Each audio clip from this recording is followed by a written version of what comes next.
OTB AM. With Gillette, put your best face forward with our new and improved razors.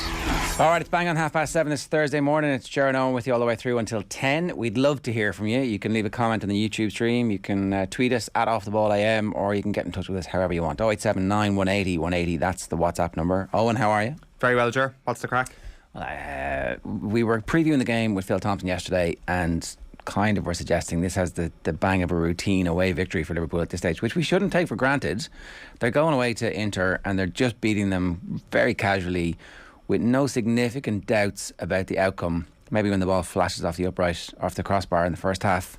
Like, Inter did have chances, but it still felt like there's a really good team here and there's a good team, and the really good team is going to win over the two legs by probably 2 clear goals, and maybe it's a draw in the second leg, and maybe that's it. It's a routine, nice European night at Anfield in the second leg, but this tie's over, right? I think so, and I think we sometimes underplay how good Liverpool are in a situation like this, given how casually it looks now. A 2-0 win. Granted, there were a couple of heart attack moments for Liverpool fans last night, I suspect, but there is sort of a casual nature to how they managed to dispatch a team like Inter Milan, an excellent team on paper, in terms of form this season. They got a very similar record to Liverpool, in fact, this season in their own league. So this was a brilliant team that Liverpool came up against last night, and they come away with a 2-0 win, and nobody's that surprised, which is kind of saying something. And the quality of subs that they're able to bring in, like a lot of clubs around, and I'm talking about the top tier clubs around Europe at the moment, must just be looking at what Liverpool have done in terms of recruitment and are just green with envy, because the amount of hits that they've had means that when they get into a 5 substitution game, the players they can bring off the bench are absolutely outrageous. Like, I mean, Luis Diaz has been it seems already like an excellent signing to bring himself,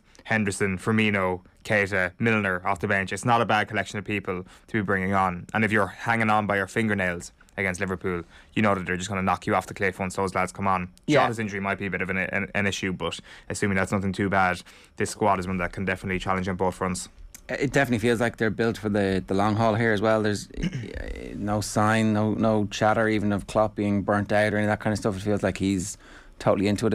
It kind of feels like there's been a little bit of a renewal almost last season, and having a bad year just kind of washed the dirty petrol out, whereas with Manchester City there's this sort of like relentless, exhausting nature to the whole thing, because they can't afford to have one of those seasons. You can't have 2-star Michelin dinner every night, but Pepe is literally gorging like a foie gras at the moment on the football. I win every game 5-0 and my liver's getting increasingly bloated. How can you possibly enjoy that?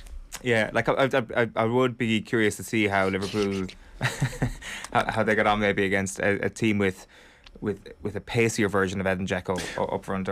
They, you know, we're going to talk about this on the football kickoff on Friday morning at 10:30.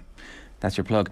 Phil was making the point that the high line that Liverpool play is such a high line that loads of goals get scored against them that are then offside, and when you're watching the game you can feel like this game is much closer than it is, because it's never a goal, it's offside.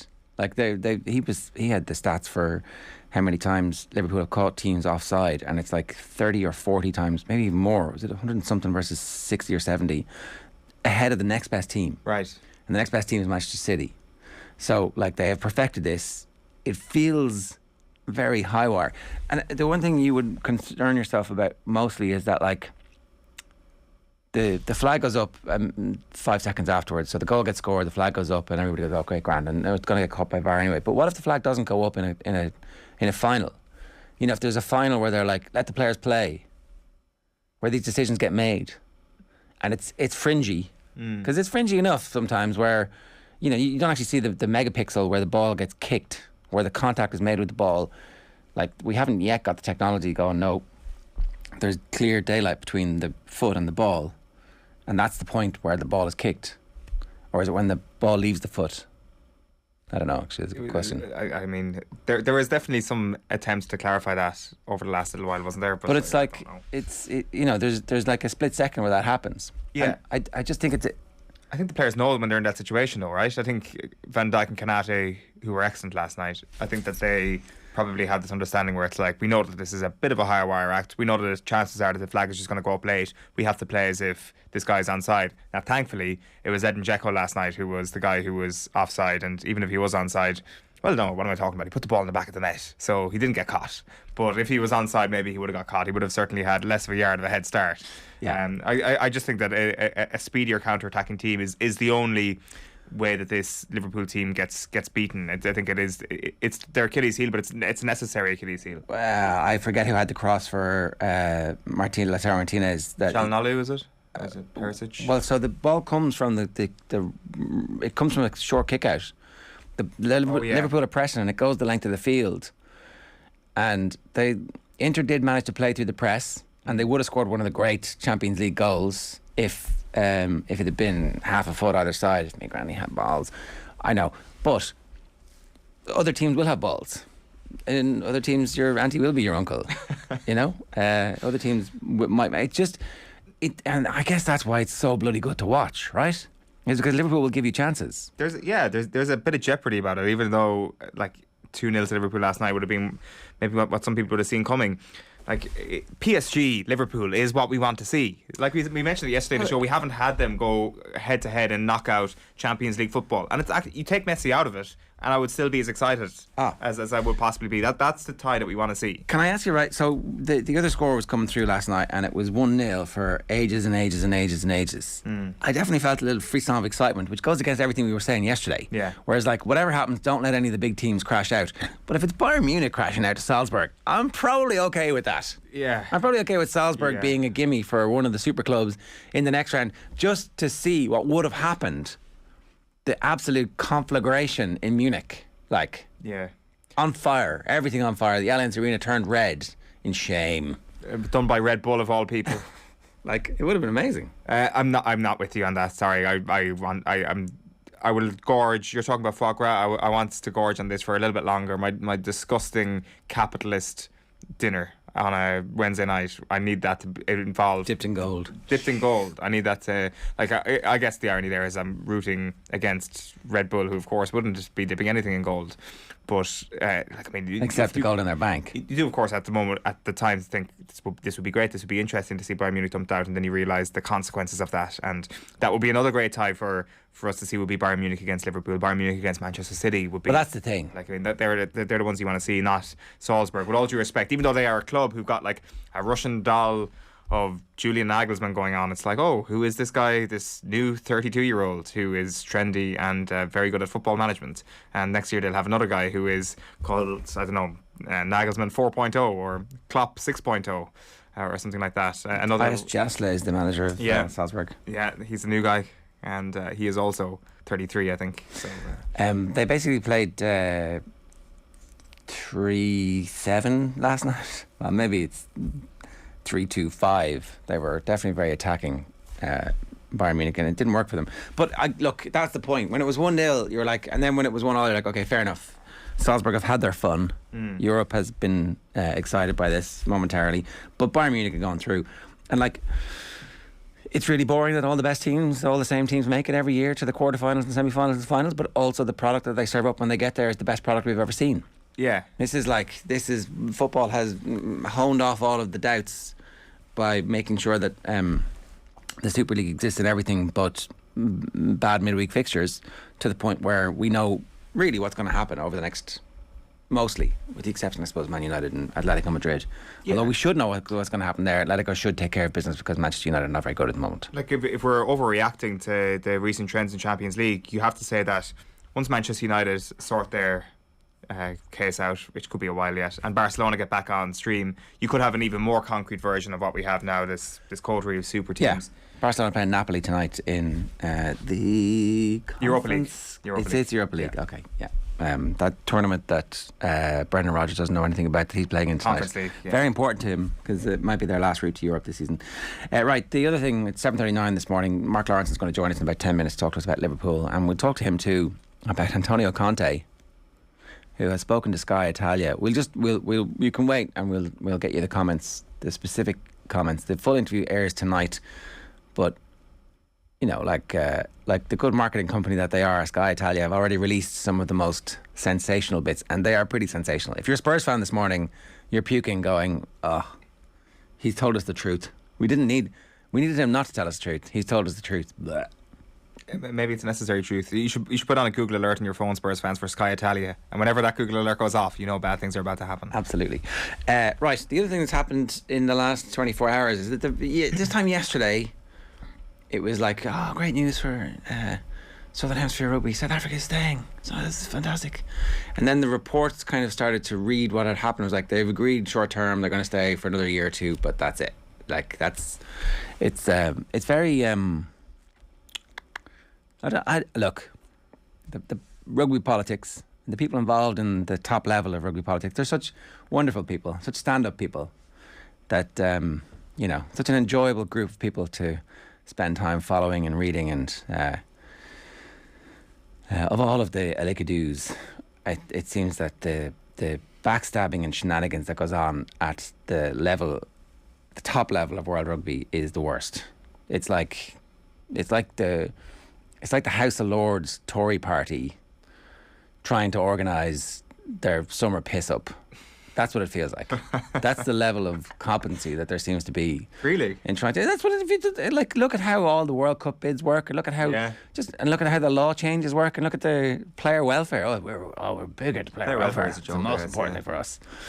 But and so I'm not talking specifically about the organisation World Rugby. I'm talking about the people who run all of the rugby in the world. They're like, I would say, singularly the most unimpressive group of sports administrators. And you can put your own county board up against them, and I'd say they come out going, "Whew, I'm glad we have this debt-ridden albatross around our neck. At least it's our debt-ridden albatross."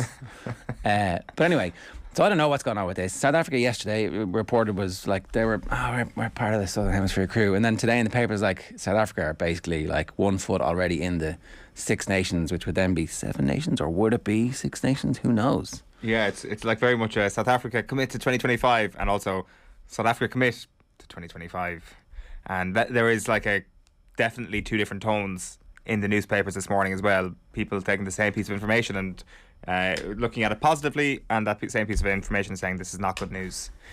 So that South Africa move, that, let's face it, is going to happen at some point. Something's going to happen with South Africa, maybe into the Six Nations in 2025, is going to affect things drastically. And this is allied with the World Nations Championship, which is back on our tables. So explain the World Nations Championship. You will remember this from things such as 2019, the pre-COVID world. Flashbacks to Kevin Kilban here, but let's go. This will be very Kevin Kilban, because, and it's not even my fault. Hey, okay? Kev. It's not even my fault. It is because there is a lot of grey area around this already. So the World Nations Championship is essentially rugby's attempt to create a Nations League, because the point of the Nations League was to turn friendlies into more meaningful matches. The World Nations Championship are whispering the November friendlies are actually just friendlies.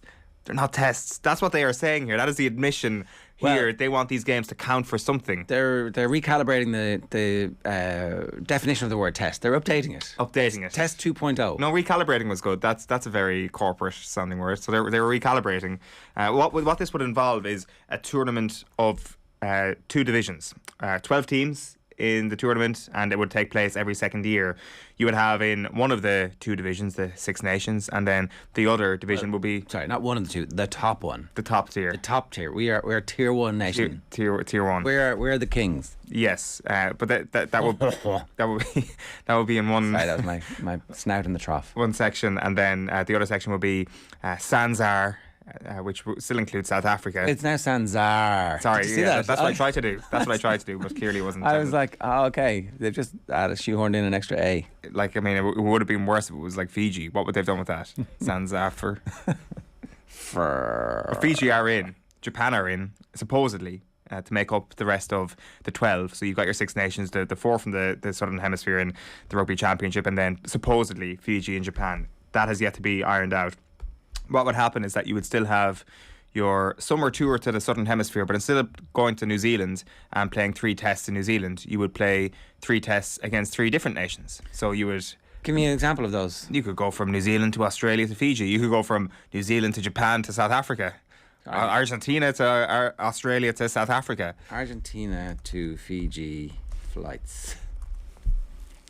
What are we talking? 2 stop flights. Okay. $5 grand. $5,000, okay. $7 grand from Rosario. From Buenos Aires, though, it's only $5.5 grand. I know. Well, you get a good sponsor, though, right? Well, I think certain airlines are like, happy days. This is what's the distance? I mean, I'm sorry. I'm busy scrolling out on the map here to see just how easy it is. Oh, you go the other side. You go there. Oh, okay. Yeah. So that's actually not the worst one. When you're weighing up what direction of the planet you're going to take, it probably is a long enough flight. Yeah, it seems to be. Basically, there's going to be a lot of air miles, a lot of travelling if this thing happens, especially in the summertime. The November window. They're saying you fly through Madrid or New York. Well, that would make perfect sense, wouldn't it? I mean, that would definitely make this whole thing worth it. That can't be right. The world is a big place, it turns out. Right. There must be a mistake. The Southern Hemisphere is not as tiny as it looks in the maps, is this morning's geography lesson.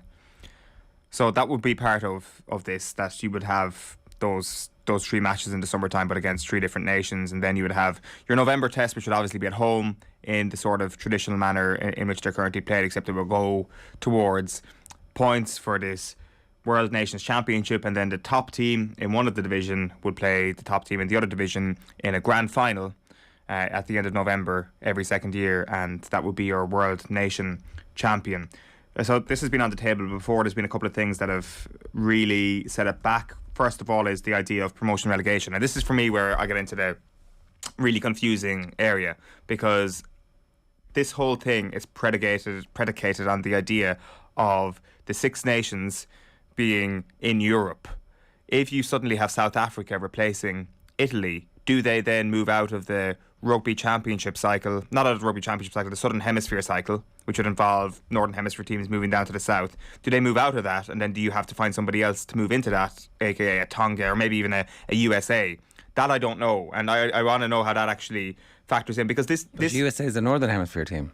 Exactly, but they're not a 6 Nations team, therefore they're in this other division, which makes relative sense because it's sort of, Japan's not a Northern Hemisphere team, let's not forget. Or it's not a Southern Hemisphere team.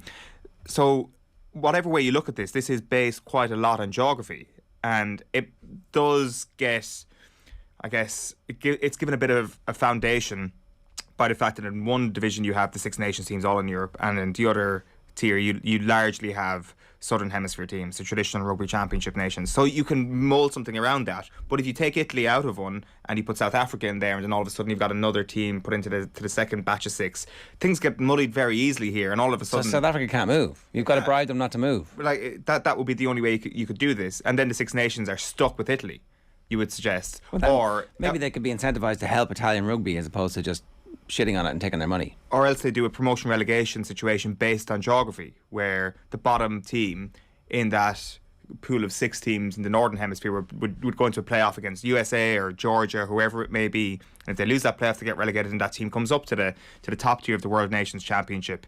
So that promotion relegation thing is going to be a factor in this. It's not going to be ring-fenced, because that is the reason why this fell down a couple of years ago. One of the other reasons why it fell down was because of player welfare. You know, Owen Farrell coming out a couple of years ago saying that this was not going to be good for player welfare.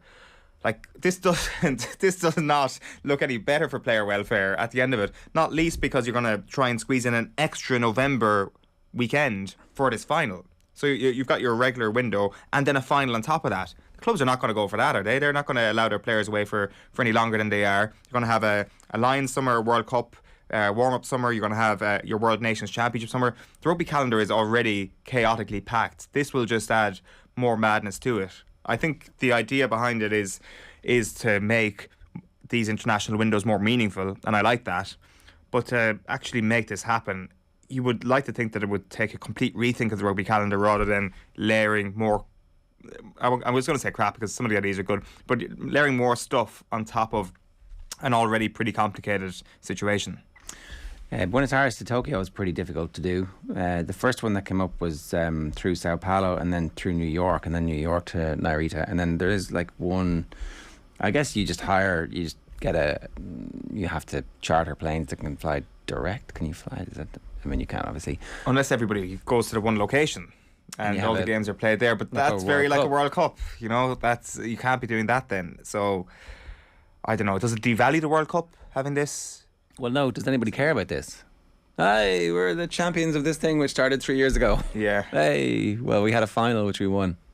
Well, I guess it's extra silverware.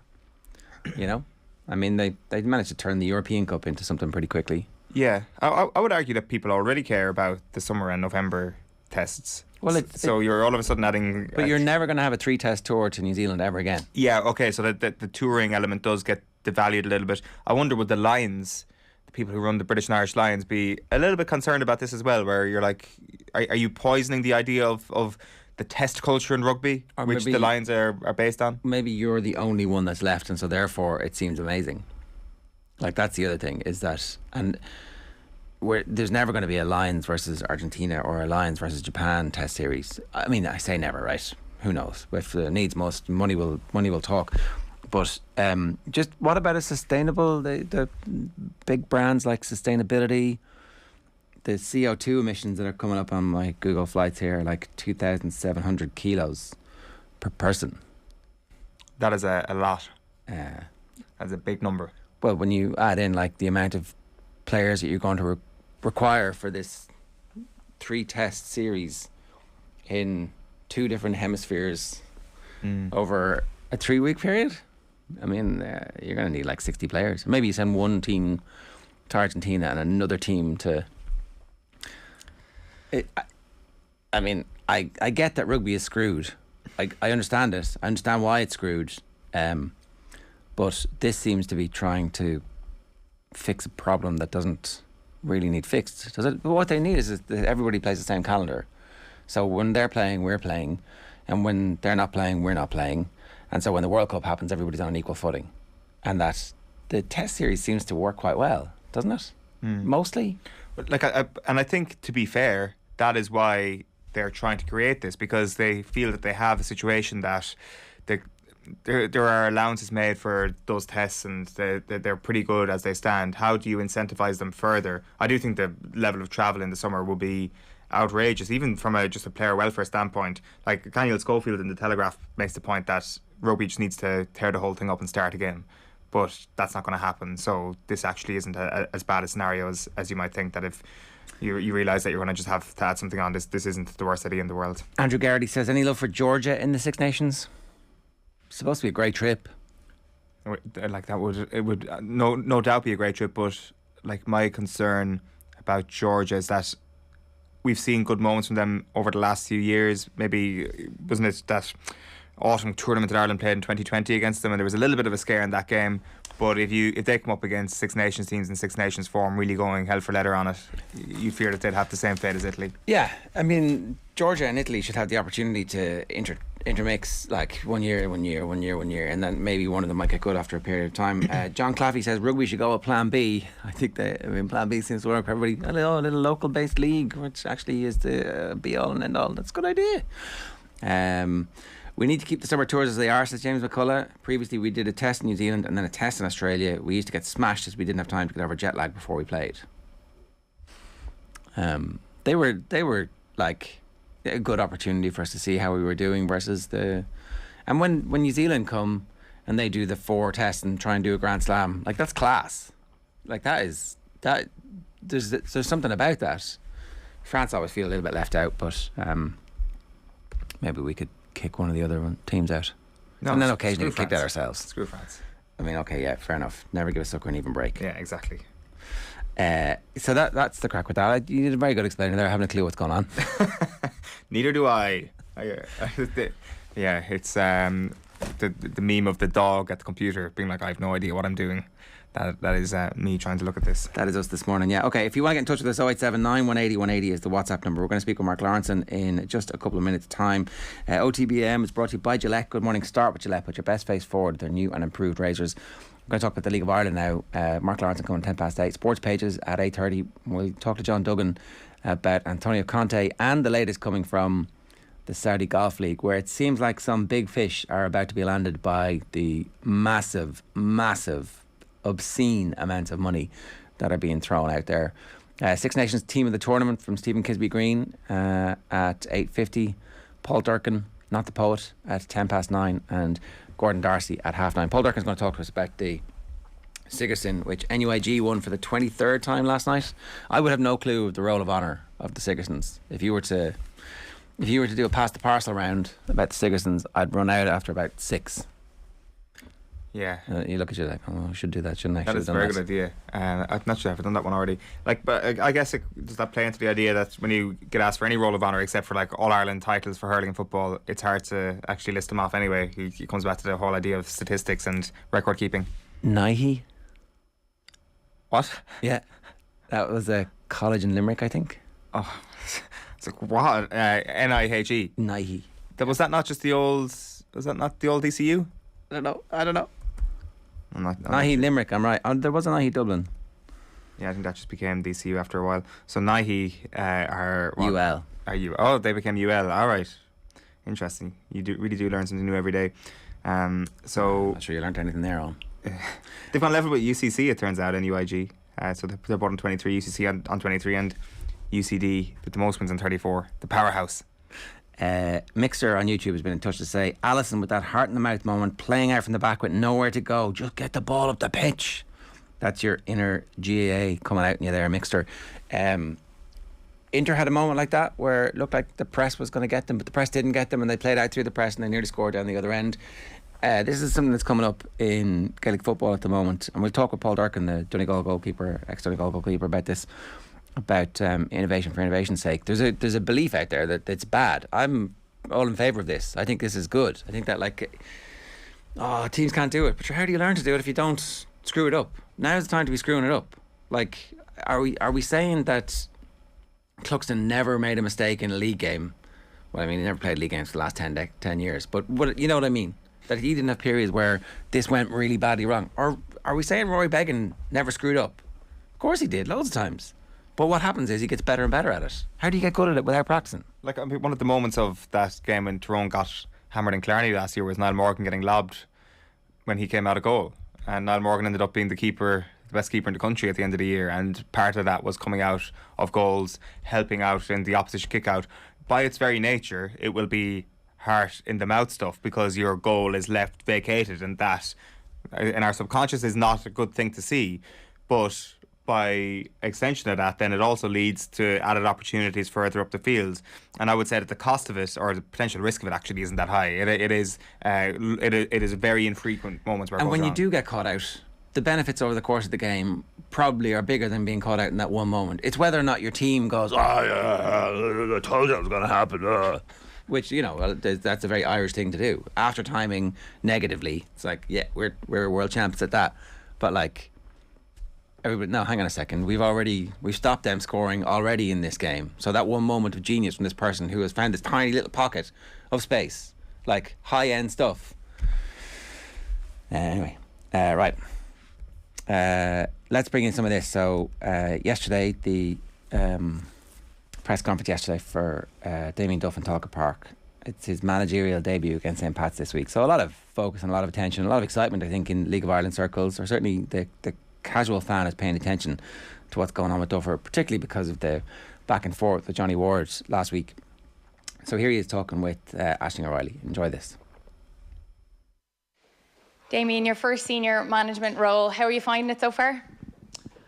Yeah, I guess in a strange way it's enjoyable. It's just 24/7 really. I'm wrecked, if I be brutally honest. But listen, it's been a long time coming.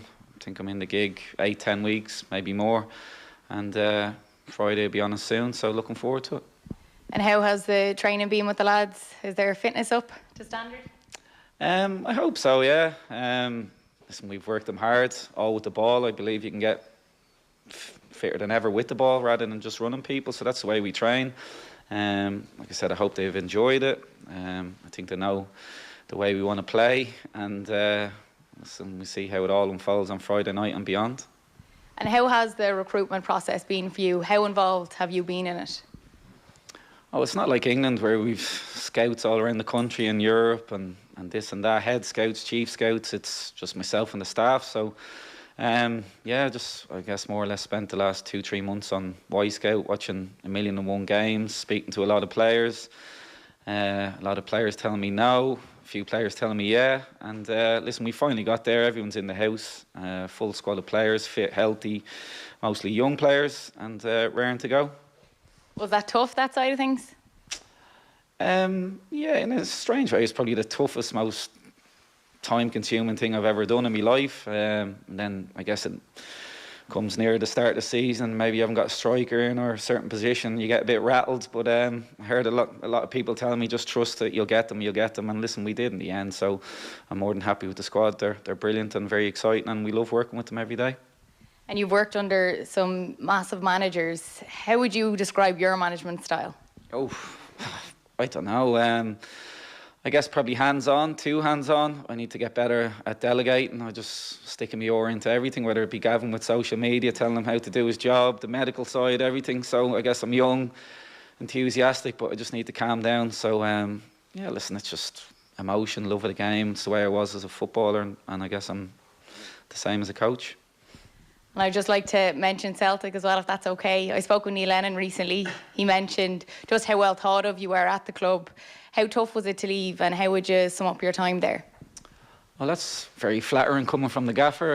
Listen, I love my time there. It's for any Irishman that loves football to go over there and play. Firstly, never got that. So then to go and coach was a special, special time. Won a lot of trophies. Not that I contributed to any of the magic, but yeah, it was just a special club. But listen, family's more important. So when your wife and your kids are back here, you know, my son for the first year was saying, "Daddy, stay for 9 and 10." But when we got to 9, he's like, "No, Daddy, when are you coming home?" So it changes the dynamic of things. So yeah, of course, I was going to come home. Then from a professional point of view, it was the hardest decision ever. It was, I guess, gut-wrenching, but for a family point of view, it was an easy decision. And just for on Friday night, how big of a moment is this for you? How would you sum it up in terms of career, life? How big of a moment is it? I guess outside of family occasions, kids being born, etc., it's probably the biggest day of my life, I guess you can say. Yeah, making your debut for Ireland, Chelsea, whatever, winning leagues. But that's the way I view it at the minute. Maybe it's just because it's fresh and in my mind now. But yeah, I guess there's just so much more responsibility on you now as a manager. A lot of people rely on you. So without doubt, the biggest day of my life, yeah. And Shelbourne, it's a giant, not a sleeping giant. Yeah, listen, people have cross-checked me 3 months ago. I think I called it a sleeping giant, but I just think the work that's gone on behind the scenes, I think it's wrong to call that. So that's why I corrected Johnny the other day. Yeah, it is. For me, it's a joint of a club, Tolka, the name, the history, the trophies it's won. Doesn't guarantee you success now, but I just thought it's good. It wasn't me saying it for, act the big man or let the rest of the league know we're here. Not at all. It was for the players, because I want to put pressure on them. I want them to know how big the jersey is that they're wearing. So, listen, that was the only reason it was said. Not to, annoy people or prod people. It was for our dressing room, the Shelbourne dressing room, nobody else. That's pretty good. Yeah. Duffer's he's winning people over. If nothing else, I just hope that the interviews keep coming over the next little while. It's nothing. Do giants not sleep? Are they not allowed to go for a little kip sometimes? It's a woke giant now. Okay. Yes. That was excellent. I think I really hope that it works out. He's turned over the squad massively, and so best of luck. I think as well, the other thing is that a load of his contemporaries could work in the League of Ireland, and if they were to start working in the League of Ireland, the attention would, if Robbie was to join, if some of the other of that crew were to come and start working, then immediately the attention would get more. The fans' numbers would increase, the amount of money in the game would increase, the TV would increase. It's like they actually have incredible power to help fix football in Ireland, and I think fair play to him for getting up off his ass and doing it and going out there and taking the risk, because as we know, Ireland's a country of begrudgers, and as soon as anything goes wrong, they're like, sleeping giant, you're knocked out, what? So we'll see how it goes. Right, Shells versus Pats on Friday night, Dundalk versus Derry, Rovers versus UCD, Sligo Rovers versus Bows, Fionn Hart versus Drogheda. That's this weekend's fixtures. And make sure you're on Twitter Spaces in the immediate aftermath of the games on Friday, Nathan, Johnny and Shane Keegan are going to be on talking about the night's games with people who were at the matches. So it's our first adventure in that, and second, obviously, we tried it last weekend, but we're telling you about it this week. Right, so let's also hear from former Irish Olympian Rob Heffernan. His son Cathal has recently signed for AC Milan. Here's Rob talking about the influence Stephen Ireland had on that move. Stephen Ireland is his agent. Me and Stephen became really good friends over the last 2 years, and he's a young fella, a year older than Cathal, and Stephen made mistakes in his own career, which I think he's after learning now after he's maturing, that he doesn't want players to go through what he went through. And as a dad and as a person who was really, really talented, and you know, maybe if he had a little bit of guidance when he was younger, he'd have an incredible career. And lovely guy, and I got to meet him, and then Stephen had contacts away, so he would know agents in Italy and in Germany, and then when Cathal's playing internationally, then you've all of the agents at the games and they're looking, so there's not this big mystery if you're like, he's captain of Ireland. Yeah. And the Irish coaches are brilliant, so when you're away and playing them games, they basically, it's like stocks and shares for the agent. So I'll have a look at him, I'll have a look at him, and I'll have a look at him, and you're a commodity, like, so you have to go in then on the trial and just know that, and go in and impress and do your best, and if it doesn't come off, just go back and do better the next time. You know. And is it sort of hard to navigate then in Ireland what way to go, what path, unless you, as you said, you had Stephen to sort of guide you? Can it be hard to know what to be doing here? Because we were very lucky, obviously, because we were in sport all our life, and we know, like, you take away the bells and whistles that come with football and the cares and the money and people getting obsessed and the egos. Sport is sport. So when I had agents, so many agents ringing me, and I'd be laughing, like I said, Cal's fine. He's in a good place in Cork City, really good coaches there now, really good coaches at Ireland. And if he keeps developing, these things will open up naturally. Whereas at the start, I think people can get so excited, they're looking at my son and they're looking at the allure of, he could have a huge, and you could just be cast aside just as quick. So I think for us, the main thing is like when he was going through these steps, that he was enjoying it and he was developing and he was getting better.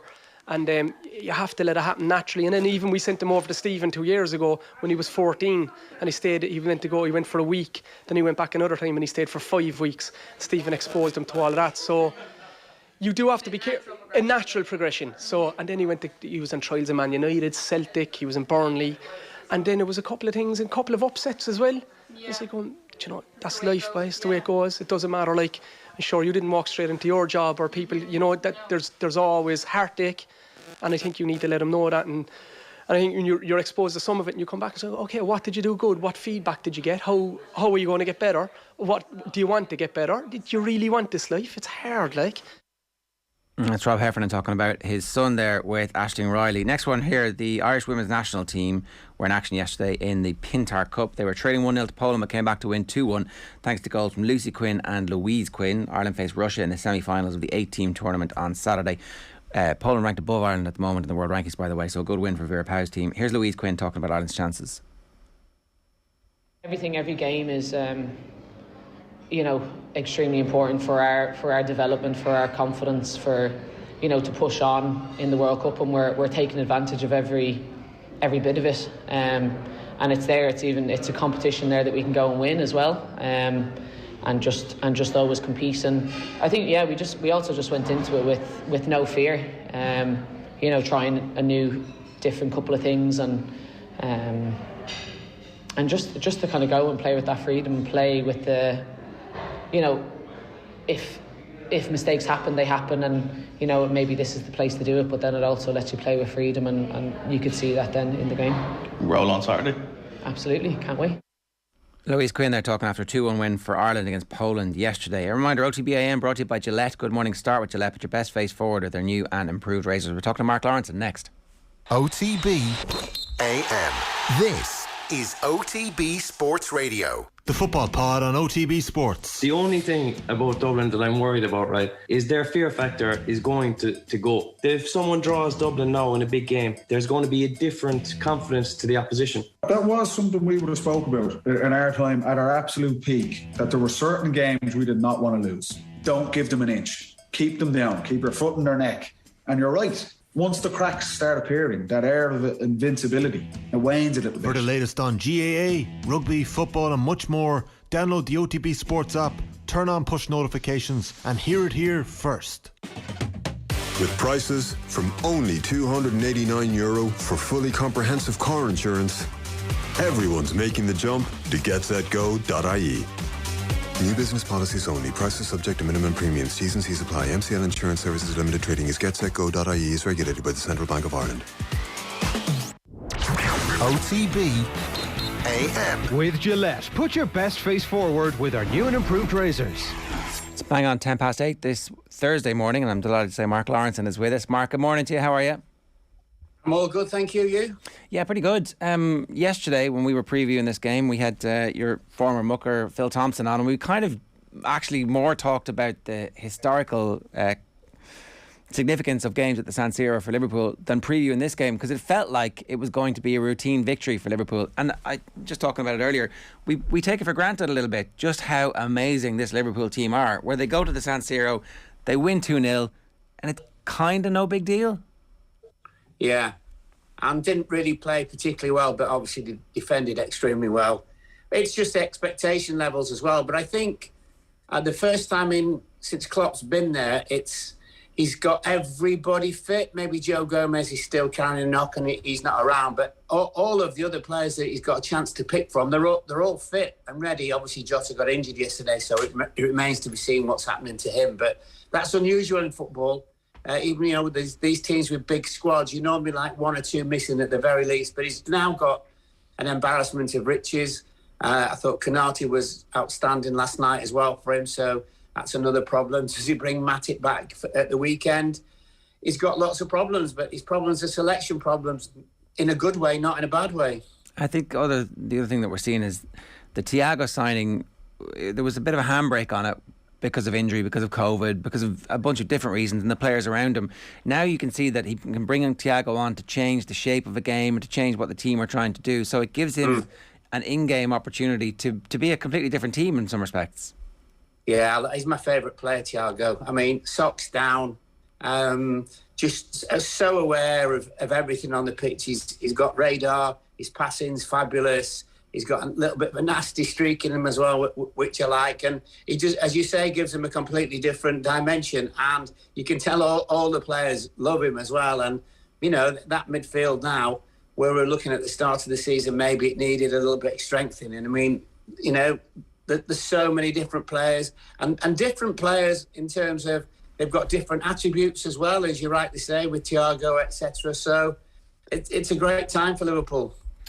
Like when you talk about that depth, Mark, I think obviously Liverpool could never afford to lose Virgil van Dijk last season. But it was also all the other injuries around the midfield, around the rest of the defence that I guess tripped Liverpool up more than Van Dijk alone would have done last season. So if, and hopefully this doesn't happen, but if there are injuries between now and the end of the season and there is a busy schedule still coming up, you do feel that level of depth is there for them to actually cover that pretty well this time.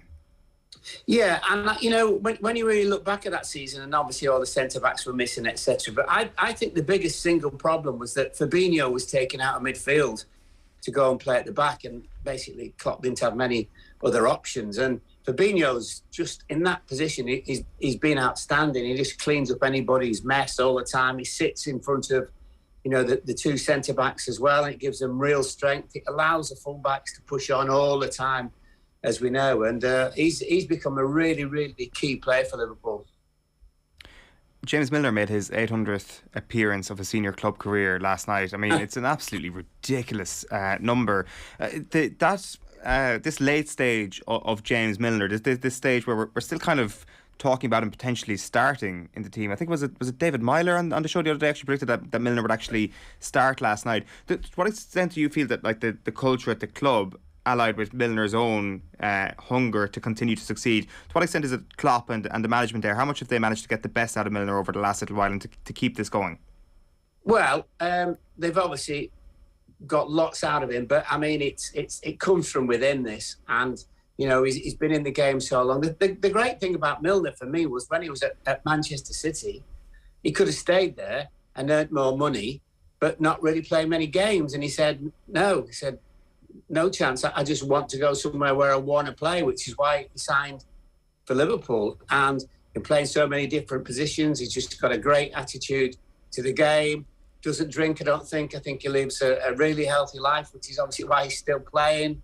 loved by everybody, and he's just an absolute, when all these young players are coming through, your Harvey Thingies of the world and everything, and, they must look at him and think, oh my goodness, this fella's still playing, and I've just played like 10 or 15 games, whatever it is, and to reach 800 in this day and age is phenomenal. But he takes on board everything about your diet, about the way that you live and stuff, and he can play left back, central midfield, left side midfield, right side midfield, right back if you wanted him to. So it's a great advantage for Klopp. And also, he's just there all the time, isn't he? And, people just need to look at him and think, crikey, 800 games, that's just, as I said, that's incredible achievement. It's obviously hugely important to be able to get some players through the system, like the Harvey Elliots of the world, because it saves you transfer fees, but it's money. Yeah, I guess also more important than that, it just makes sure that everybody at the club believes that they're part of it, that the youth team believes that they can make it, so there's that pathway there. But I guess even more important is that when you recruit well, and that you do, when you have that big transfer fee and you've spent the money, the players fit in. Luis Diaz has like walked into the club and looks like he's been there for 3 or 4 seasons. That's very unusual. Yeah, the only problem with Luis Diaz when he walked in the club, he was just covered in Adidas, wasn't he? I don't know if you saw the picture when he met Klopp. He was covered in Adidas from head to foot. I don't think the sponsors were particularly pleased. He must have soon got that stuff off his back. I was at the game. Which one was it? I always forget now. The other week, and when he made his debut, his full debut, and not when he came on as a sub, and the fans took to him straight away. He did a couple of things where, predominantly right-footed plays on the left, but that dribbled down with his left foot, got a few crosses in, etc. Went into tackles, chased back, and it just seems that he's got it straight away as what's expected of him. But the other thing about the transfer policy, if you really look at it, apart from obviously Van Dijk and the goalkeeper, who were relative fortunes in when they signed, most of Liverpool and Klopp's signings have been between kind of 30 and 40 million quid. There's a whole host of them, as we know, and so what they're really looking at, they're looking at good players already, but not great players as such. And what they're doing with these players is they're taking them from really good players into outstanding and world class players, and it's a really good way of doing your business. And I would say, apart from the goalkeeper that he took on a whim from Germany, that's basically cost us in the Champions League final, all the players that he signed, he's improved them all. And for a coach, basically, it doesn't get any better than that. He's not only improved them all, he's also as well obviously improved the value. And I think with the with the academy and everything, as you're right to say, once one or two are, Curtis Jones is another one. One or two of them are coming through. Obviously, Trent Alexander-Arnold. It's great. It's great for the coaches at that level because they go, look, this is what you can do, but it saves the club money. But also, what you can do as well is you can get some players who come in. Nat Phillips, who came in when they were struggling for centre-backs and did really, really well. Now he's gone to Bournemouth on loan, and they'll sell him. And they'll sell him for big money. I mean, this is something that Arsene Wenger arguably was one of the first to do. It was that he'd bring really promising players through, play them in the first team, and then make a decision which would be, you know what, they're not actually at Champions League level, and I don't think they will be. But then people would come in to buy them, and you go, well, hold on a minute, he's played 15 games in the Premier League, and you just hike up the price. So they hike up the price, the money comes in, and it improves the academy even more. And Liverpool have kind of logged on to that in the last 2 or 3 years, and so some of the sales have been outstanding. And there's obviously been a lot of talk about Liverpool's recruitment, their talent identification, and how they managed to keep getting hits in the transfer market. But from what you're saying there, it's stating the obvious here, but Jurgen Klopp is still the vital cog in all of that. He is still the guy who is taking this prospect and ensuring that they do reach their potential. Yeah, absolutely. And obviously I've met him quite a few times, and it's what you see is what you get. But I do get the impression with him that, he will wake up one morning and just say, right, I've done that. And whatever his contract is, I just think he's that kind of person. I think he absolutely loves his job, And I think the morning that he wakes up and thinks, well, I've probably done enough, I've had enough, or whatever, is the day he'll probably walk away. And everyone goes, oh, yeah, he'll go manage Germany and all that. I don't think he will, actually, but that obviously remains to be seen. And hopefully that's years away yet. Well, we were talking about this. Go on, Yeah, I was literally just about to make that point with the conversation we were having earlier on. Like, do you think that last season and the difficulties of last season have, I guess, given Klopp a greater appetite for this job? Yeah, most definitely, because he just wants to, win football games as you want to do and as he needs to do. But yeah, and it's the thing about football nowadays as well. You've got to manage up. The days of just managing the team and the results, they've all gone. So you've got to manage up. You've got to, whatever the owners want. Generally, you have to try and give it to them. And the great thing for Liverpool is that FSG, who own the football club and have the sporting franchise, obviously in America, is they know what happens in sports, big time sport, where you sign guys and some don't make it, so it costs you an awful lot of money, or you can bring kids through from the lower ranks, and that's a bonus. But also injuries, loss of form, all those kind of things. I mean, they're hardly ever seen, the three guys who own FSG are hardly ever seen at the football club. But it doesn't make any difference, because they're running it from afar, and then they run it extremely well. The only bollock they dropped, basically, excuse my French, was the furlough thing when that happened. But they soon rectified it, thank goodness. But they've been great for Klopp, and he obviously gets on really, really well with them. But he doesn't generally have that much to do with them. There's an American, Billy, who's in the kind of chief exec of the club at the moment, who's a really nice fella. And his relationship with Klopp is outstanding as well. And you can see what they're doing is now, it's a completely different football club, because they're not just thinking of the next 6 months or the next 12 months. It's like 18 months, 2 months, and on and on and on.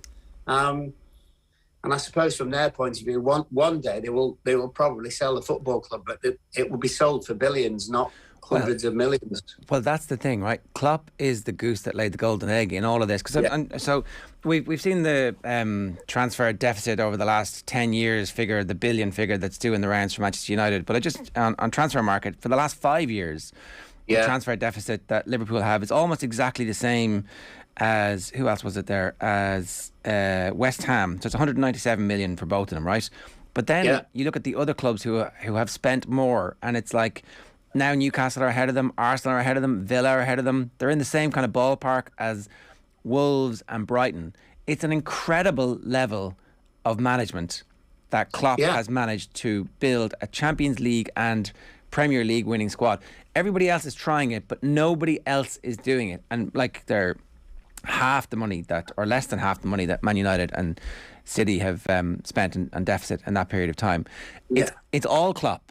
It's a plan, isn't it? It's a master plan. And I don't, look at Manchester United and fabulous club and the size of it, but you look at the transfers. There's no plan, is there? I mean, I was there on Tuesday night at the game, and in all honesty, Brighton were better than Man United until obviously the boy got sent off for Brighton. But there doesn't seem any great plan with their transfers in or transfers out. And Liverpool, I mean, Michael Edwards, I don't know if he's actually left yet, head of recruitment, or leaving, but supposedly his number 2 has been with him for however many years and knows exactly kind of how it works. But that, I bore you up with it all the time, that the second most important job at any football club now in the Premier League is recruitment, because if you get it wrong, you're in trouble. Look at Madrid, look at Barcelona, and those kind of clubs. And they've got financial problems, but their recruitment's been poor over the last few years, and it is absolutely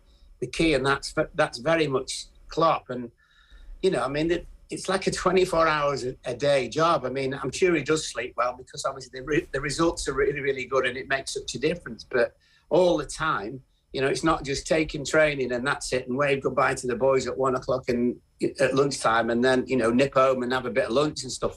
It literally is 24 hours a day, and it's tiring. Plus the amount of media stuff these guys now have to do day in, day out, and if you Klopp, nobody else wants to hear from his assistant, do they? No. They just want to hear from him. And so, but he's He deals with absolutely everything. I just sense a little bit this year he's not been quite as kind of open and maybe funny as he used to be, but that's probably just the designs on his time, etc., being the manager of a very successful Premier League club. Well, then maybe everybody should enjoy each of these moments and not take for granted a routine 2-0 win against a brilliant Inter team, and actually think that this isn't going to last forever, because again, you look at Man United and that cycle they're in at the moment looks like it's going to be very difficult to break.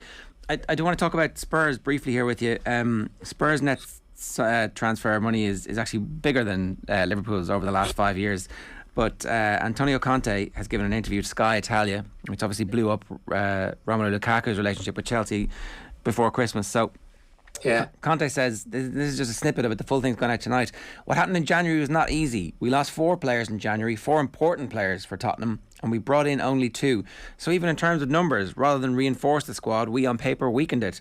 Betancourt and Kozlowski, ideal prospects for Spurs, because Spurs are seeking young players they can develop and grow, not players who are ready. This is the issue. This is the vision and the philosophy of the club. It's inevitable that if you want to grow quicker and if you want to be competitive more rapidly, you need players with a lot of experience, because they also raise the experience level at the overall team. But I repeat, I have realised now that this is the vision of the club. Is it a bit late to be realising it now? just slightly. He's a boy, and Conte. He doesn't hold back. Look, I mean, as everybody knows with Tottenham, that the great thing, or the real problem, was the stadium, which is absolutely brilliant, is costing them fortunes. You can imagine the amount of money that they borrowed against building the stadium, and that's why, in terms of the transfer market, that they're particularly low. Look, I think every single manager at this level are always 2 players short. It's always, go to the chairman or the chief exec. I just need these 2 more players. The chairman, it'll make all the difference and stuff like that. But look, I think Conte's only signed for 18 months anyway, hasn't he? So I would think, if you're the football club, you're thinking just quick fix and then you get a new manager.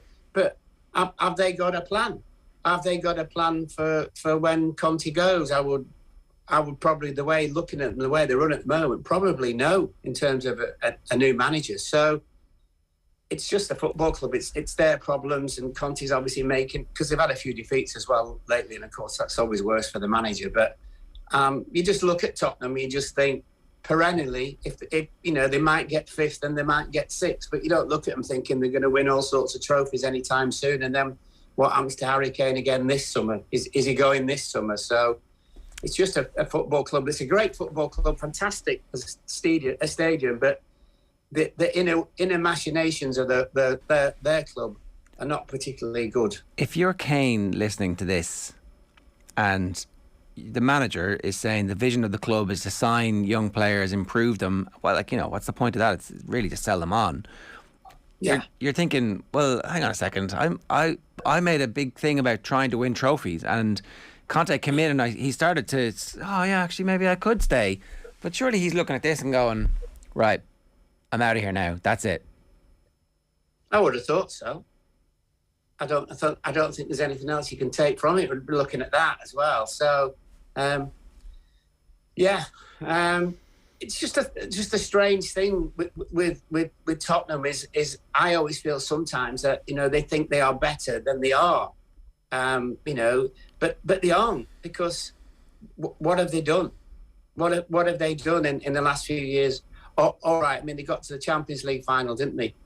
But apart from that, it's nothing. So if you're Kane, I'm thinking end of the season, what do you do? Do you go in and knock on the door again and say, right, you know what, we're going nowhere. I stayed for an extra year. Let me go. And maybe this is the time when they will let him go. But then it's a case of what you're going to do with the money and who's going to be in charge of the football club anyway. And you just look at it, and you cannot keep having lots of managers. It just really seriously does not work, because the manager comes in, brings his players, manager gets sacked, new manager comes in, doesn't want the players of the previous manager, he buys it, he goes and gets his, and it just goes on and on and on and on, and it just doesn't work. If you're Daniel Levy or Joe Lewis, reading this? Do you think, well, actually, now that you've got it, that's great, you're going to be our manager for the next couple of years? Or are you thinking, that's a bit disloyal, we need to start looking for the next manager? Well, they've already lost one this year, so you would think, you'd probably think, I would think, with the amount of people that Joe Lewis has done business with and met in his life, probably thinks, well, he's had his moan. Let's just say to him, look, get your head down, start winning games for the football club, and we take it from there. And Daniel Levy, Daniel Levy runs a club, and when I spoke to someone who knows him quite well, and I said, what's he like? And he said, well, in terms of a deal, he wouldn't give you a crumb off a plate, which is absolutely fine. But has that really worked? It might have worked in terms of they might be cutting down the debt every week, but they're not really improving the football club, are they? There's also then the whole other level of Conte's relationship with Paratici, and that was supposedly one of the reasons why Conte was brought in, because of a relationship that they enjoyed. And it's interesting just kind of looking back at some of the reporting that was done at the start of the window, because they were linked, just an article that linked them with Kulusevski, who they do eventually sign. It was reported in Calcio Mercato that Conte was less enthusiastic than Paratici about Kulusevski. So there's probably a whole element here as well of signings that are being made that Conte isn't fully sold on top of the fact that he feels that he hasn't got a big enough war chest. Yeah, no, I think that's a really, really fair point. But then I suppose Conte's thinking, well, I'll take the player anyway, because, we might be able to improve him, and it's another body, isn't it? So I think the fact that he signed, I'm pretty sure it's an 18-month contract, isn't it? Is that right? Or have I misread that somewhere? I just thought it was an 18-month contract, and I kind of thought, that tells you a lot, doesn't it? Which I think with Conte is, if he doesn't like it one morning, I think he'll wake up and say, you know what, boys, thanks, but no thanks. And it doesn't particularly help the football club. But then they've allowed him to sign an 18-month contract, so you would hope they therefore have got another plan if he walks away from it, but you would just never know. He's getting pretty well paid, Conte. They're saying 13 million a year. So maybe you would expect your 13 million a year manager to be like, oh, this club's very well run. I'm very proud to be working here. Just a little bit. Is there not a little bit where you're like, yeah, come on, Antonio, we pay a lot of money for you to be the public face of this here. Yeah, have a big embrace every time he sees the chief executive. You would think so, but he's very much his own man, as everybody knows, Conte. So you just don't know what's sort of going on between the ears, what he's actually deciding to do. He came back easily enough. He'd had obviously been successful in the Premier League before with Chelsea, did a very, very good job. But I think with him now, he's like a gun for hire that, comes in and sorts the town out and gets rid of the baddies, etc. and stuff, but not necessarily going to, buy a house and stay there for 5 years kind of thing. No. He does take all your money as well, though. That's the other thing. It's like absolutely. And listen, he might not even spend it, which how lucky is he? His own money, that is. Yeah, good stuff. Great to have you with us, Mark. Thanks a million. Cheers. No worries. Pleasure. Mark Lawrenson giving us some thoughts there on the stories overnight. That Conte, obviously. It's hard to know, isn't it? It's hard to know exactly. We'll get John Duggan's thoughts on this. He's our resident Spurs fan in a moment. Mm. Like, is there a world in which he's actually? I understand that it's obviously there's the translation element of this, right? Which I don't want to, and it's written down as opposed to he's explaining to the Italians who don't have a clue. They're like Spurs, famous, white jerseys. We see them once every 3 or 4 seasons, and he's like, their vision is to, Yeah, like, I mean, I think the warning signs were there in and around the middle of January when it became clear that Conte was not going to spend big. He was saying stuff that, like, I didn't sign for Spurs because they told me something about the transfer market or about the money at the club. That was never a condition for Antonio Conte to come in, which seems unusual because he would have studied the squad at the start and said to himself, that is not a squad that is likely to qualify for the Champions League. It can qualify for the Champions League, and there is still very much a chance it will qualify for the Champions League. But he looked at it and said, to be sure that we're better than Manchester United, we need better players. Okay. The 4 players who left were Brian Heel, Ndombele, Dele, and Lo Celso. There's a few others who went from the squad. 4 important players for us. Yeah, and then they're not important for him. Yeah, he wasn't He wasn't impressed by any of them. Yeah. He wanted rid of them. Yeah. So is what's he saying? What's the point of this? That Bentancur and Kulusevski are just crap.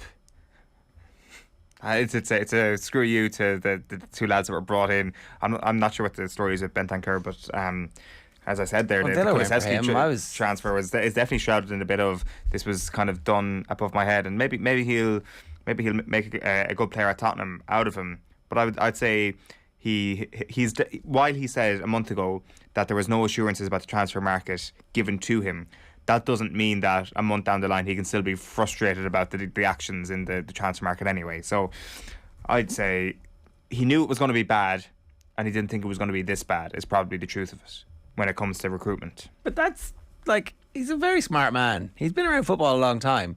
You pay attention to who these guys are. You've already had conversations with them last year when this deal didn't happen, and then they get you. So it's not like you walked in and were like, oh, I got here and I didn't realise how bad it was. Like Rafa at Everton. I had no idea how bad it was. Like, I mean, you've been talking to them for a long, long period of time. The Mirror reported that his deal was worth 30 million for 18 months. That can't be right, because the Mail are saying it's 13 million a year, which would only get you close to 20 million. I mean, it's only 20 million for 18 months. There's a great quote, and just kind of looking back at this press conference on the 14th of January, Conte was asked if he knew that Tottenham were traditionally not a big spender. And he says, "In this moment, I think I can't confirm this. Also, because with me, the club did not spend money. I'm only here for 2 months." And that was his explanation for that. He doesn't know whether or not Spurs are big spenders. To go back to the point about Klopp, right? The transfer activity for the last 5 years, and I know he's been there a bit longer, so he probably should just do it since Klopp has arrived, but their net spend is remarkable. It's remarkably low. It's completely unsustainable, and it suggests to me it's not about anything other than Klopp's genius. That he is this kind of weird outlier, that everybody else who is spending money is wasting it, except Klopp. And I do think that there are other people at Liverpool that have to take a bit of credit, but Klopp is definitely the one that's accelerating the growth. Yeah, some credit, because do you think that all the players that he signed would have also been a success at every other club? Not at all. That Solskjaer would have been, so maybe Guardiola would have been able to do it, but Guardiola, even at that stage, like, there are loads of players who Guardiola has spent loads of money on that have not worked out. Yeah. No, various reasons. And I think that Manchester United has kind of been the litmus test for this as well. The players that looked good on paper, that looked like they'd be good signings, have just been disasters. Spurs net spend, according to Transfer Market, 230 million in the same period. That Liverpool's net spend is 197 million. Yeah. In that period of time, there's a significant divergence in trophies won. Now, they did obviously play in a Champions League final. It was close enough. So, right, it's 8:37 this morning. If you want to get in touch with us, we'd love to hear from you. OTB AM brought to you by Gillette. Good morning. Start with Gillette. Put your best face forward with their new and improved razors. John Duggan is with us. John, good morning to you. Gerard Owen, how are we doing? We'll start with the latest news and then we'll get your thoughts on life. Yeah, golf and Spurs. So Liverpool, we know, are going to be in the Champions League quarter-finals unless there's a real shock at Anfield. So Roberto Firmino and Mo Salah scoring last night in that 2-0 victory. It was touch and go. Inter played well, but it was substitutions that did it. Firmino coming off the bench and heading in Andy Robertson's corner for the first goal within the last 15 minutes, and then Salah scoring for the 8th game in a row away from home in the Champions League. Quite remarkable. It's mad, isn't it? It's like, can you do it in the big clutch? Every game. I'll do it every game for you. And having come back from the Africa Cup of Nations and the disappointment of losing the final there, Cristiano Ronaldo has the record of 12. So Liverpool set for the last 8 of the Champions League. Red Bull Salzburg won, Bayern Munich won last night. We got Rangers in Europa League action tonight against Borussia Dortmund in Germany. Celtic up against Bodo Glimt of Norway at Parkhead in the Conference League from 8 o'clock. NUI Galway, congratulations to them, winning the Sigerson Cup for the first time since 2003. 12 points to 1-6 over UL in Carlow last night. We got a Fitzgibbon Cup action as well this evening. Rory McIlroy and Seamus Power in the field for the Genesis Invitational on the PGA Tour. That starts later at Riviera in California. All the top 10 in the world are playing in it. There's racing today at Clonmel, the first off at 1:20. So that's what's going on sports news-wise. Have you done the Antonio Conte quotes? Well, we haven't done your take on them. He looks a man who doesn't seem to be enjoying his job at Tottenham. He's getting paid so much bloody money. Yeah. Like it's endless bags of cash they're throwing at him. He wouldn't like the Saudi tour. He wouldn't enjoy Saudi Arabia if he was a golfer. So look, I don't know what to do as a Spurs fan sometimes, rather than just put my head under the covers and just go and play with my phone under the covers, because it's just so depressing at times being a Spurs fan. Is there a possibility that a penny has dropped with him and he's going to stick around and fix it now that he knows what the rules of engagement are? I'm trying to see the glass half full here. The glass half full is the summer. We will know in the summer what the deal is with Tottenham and Joe Lewis, who is now a man in his 80s. He is the owner of Tottenham. Will he decide, you know what, maybe it's time to spend a bit of money here and say to Daniel Levy, give Conte what he wants? But I'm surprised at the queries about the transfer market, because Paratici is Conte's guy. These were the guys who worked together so well at Juventus 10 years ago. So the questioning of the transfer decisions is a bit unusual for me. The whole point about United and Conte was that Conte likes to work with ready-made players and getting them in and work with them. I'm not sure he is a project manager. Now, I know he was at the very start of his career, but I'm not sure if he's a guy who just wants to spend 5 years at a club at building them up like Pochettino did at Spurs, because that's where Spurs are right now. Like, the Wolves game was absolutely shambolic in the first 20 minutes. Completely shambolic. If you take, like, who would you keep in the Spurs team if you were going to challenge for a title? Maybe Kane and Son. That's it. Like, it really is bad at the moment. Now you got the new signings there, Kulusevski and Bentancur and all that kind of thing. But the record signing for Spurs was Tonga Ndombele. He's already out of the club. Yeah. Record signing in the last couple of years. And here's the thing, though. Conte's saying that we lost 4 important players, and no, we didn't. Exactly. We lost 4 players that we needed to get out of the club. Exactly. Now, to be fair to Brian Healy, is young, and Lo Celso could come back, but Dele Alli was finished at Spurs, and Ndombele wasn't putting in the shift. So the Tottenham's recruitment has been poor for the last 5 years, since Paul Mitchell was the guy with Pochettino who was at the club as the recruiter, and they did really great business. But since he left, it's not been as good. And maybe Paratici can, like, Paratici was the guy who was all behind Nuno. Remember, Nuno didn't last very long. So the jury's out on him. And you can't argue with Conte. You can't argue with somebody that has had a track record of success everywhere he's gone. Juventus, Chelsea, the Italian national team, who were at a low ebb when he took over them, and obviously Inter Milan, as we saw last night, some of the remnants of his team at Inter Milan playing so well against Liverpool. So he just has to be backed. But does he got the stomach for it? Or is Tottenham just going to get him like everybody else it seems to get? I see a Spurs manager pass the parcel in our futures. Oh, that's a good one. Again, you've given me 2 good ideas there, and also a listener got in touch with the Pass the Parcel round as well during the week, so that is that done. Like, I mean, when it comes to recruitment in general recently, like, I guess it kind of plays into your point there about Klopp. I mean, the expectation at this point is when a big money signing is made, or when a club is spending big money, the vast majority of those players are going to fail, or that they're not going to live up to the hype, unless it's Liverpool who are doing the business for them at the moment. Or City. Or like, I mean, the biggest fees involving a Premier League side, the biggest record Premier League signing of all time is Jack Grealish. So, like, I mean, that's the top one. Chelsea then signing Romelu Lukaku in second place. And it's funny, the Grealish, he's only in the fringes of City. Exactly. And he hasn't made that much of an impact. But the big signing that they needed to make was Diaz, and they made that signing last season. And then the third highest fee paid by a Premier League club is Paul Pogba for Manchester United. So the top 3 straight away. Like, I mean, Grealish will possibly come good at some point. Lukaku has done his Sky Sport Italia job on Chelsea already. They're not having a great season, and Paul Pogba has been well publicised. No surprise that it's Manchester United in 4th and 5th as well. Harry Maguire in at number 4. So, like, when you're looking at that year as sort of what's the net spend to gauge how active somebody's been in the transfer market, it is nowhere near being correlated to success or transfer market success. Big money does not equal success right now. It is oftentimes actually just spells disaster for a club. Well, Tottenham's success under Pochettino was like Dele Alli from Milton Keynes. Harry Kane was an academy player who was on loan at so many clubs, and then you had the lads coming in from Ajax like Eriksson and the 2 Belgian defenders, Vertonghen and Alderweireld. So it wasn't that they were breaking the bank back then. They wasted the Bale money, and the Bale money was wasted before they actually started to progress under Pochettino. So that's today's Tottenham bulletin. Let's also talk about money and golf and Saudi Arabia. So this is just a quick update and an explainer about where we are at the moment. It's been in the news. It looks like there's been a concerted effort, or maybe it's just bubbling up in the question in the press conferences, but Rory McIlroy has been unbelievably strong about it. John Rahm's been very strong about it.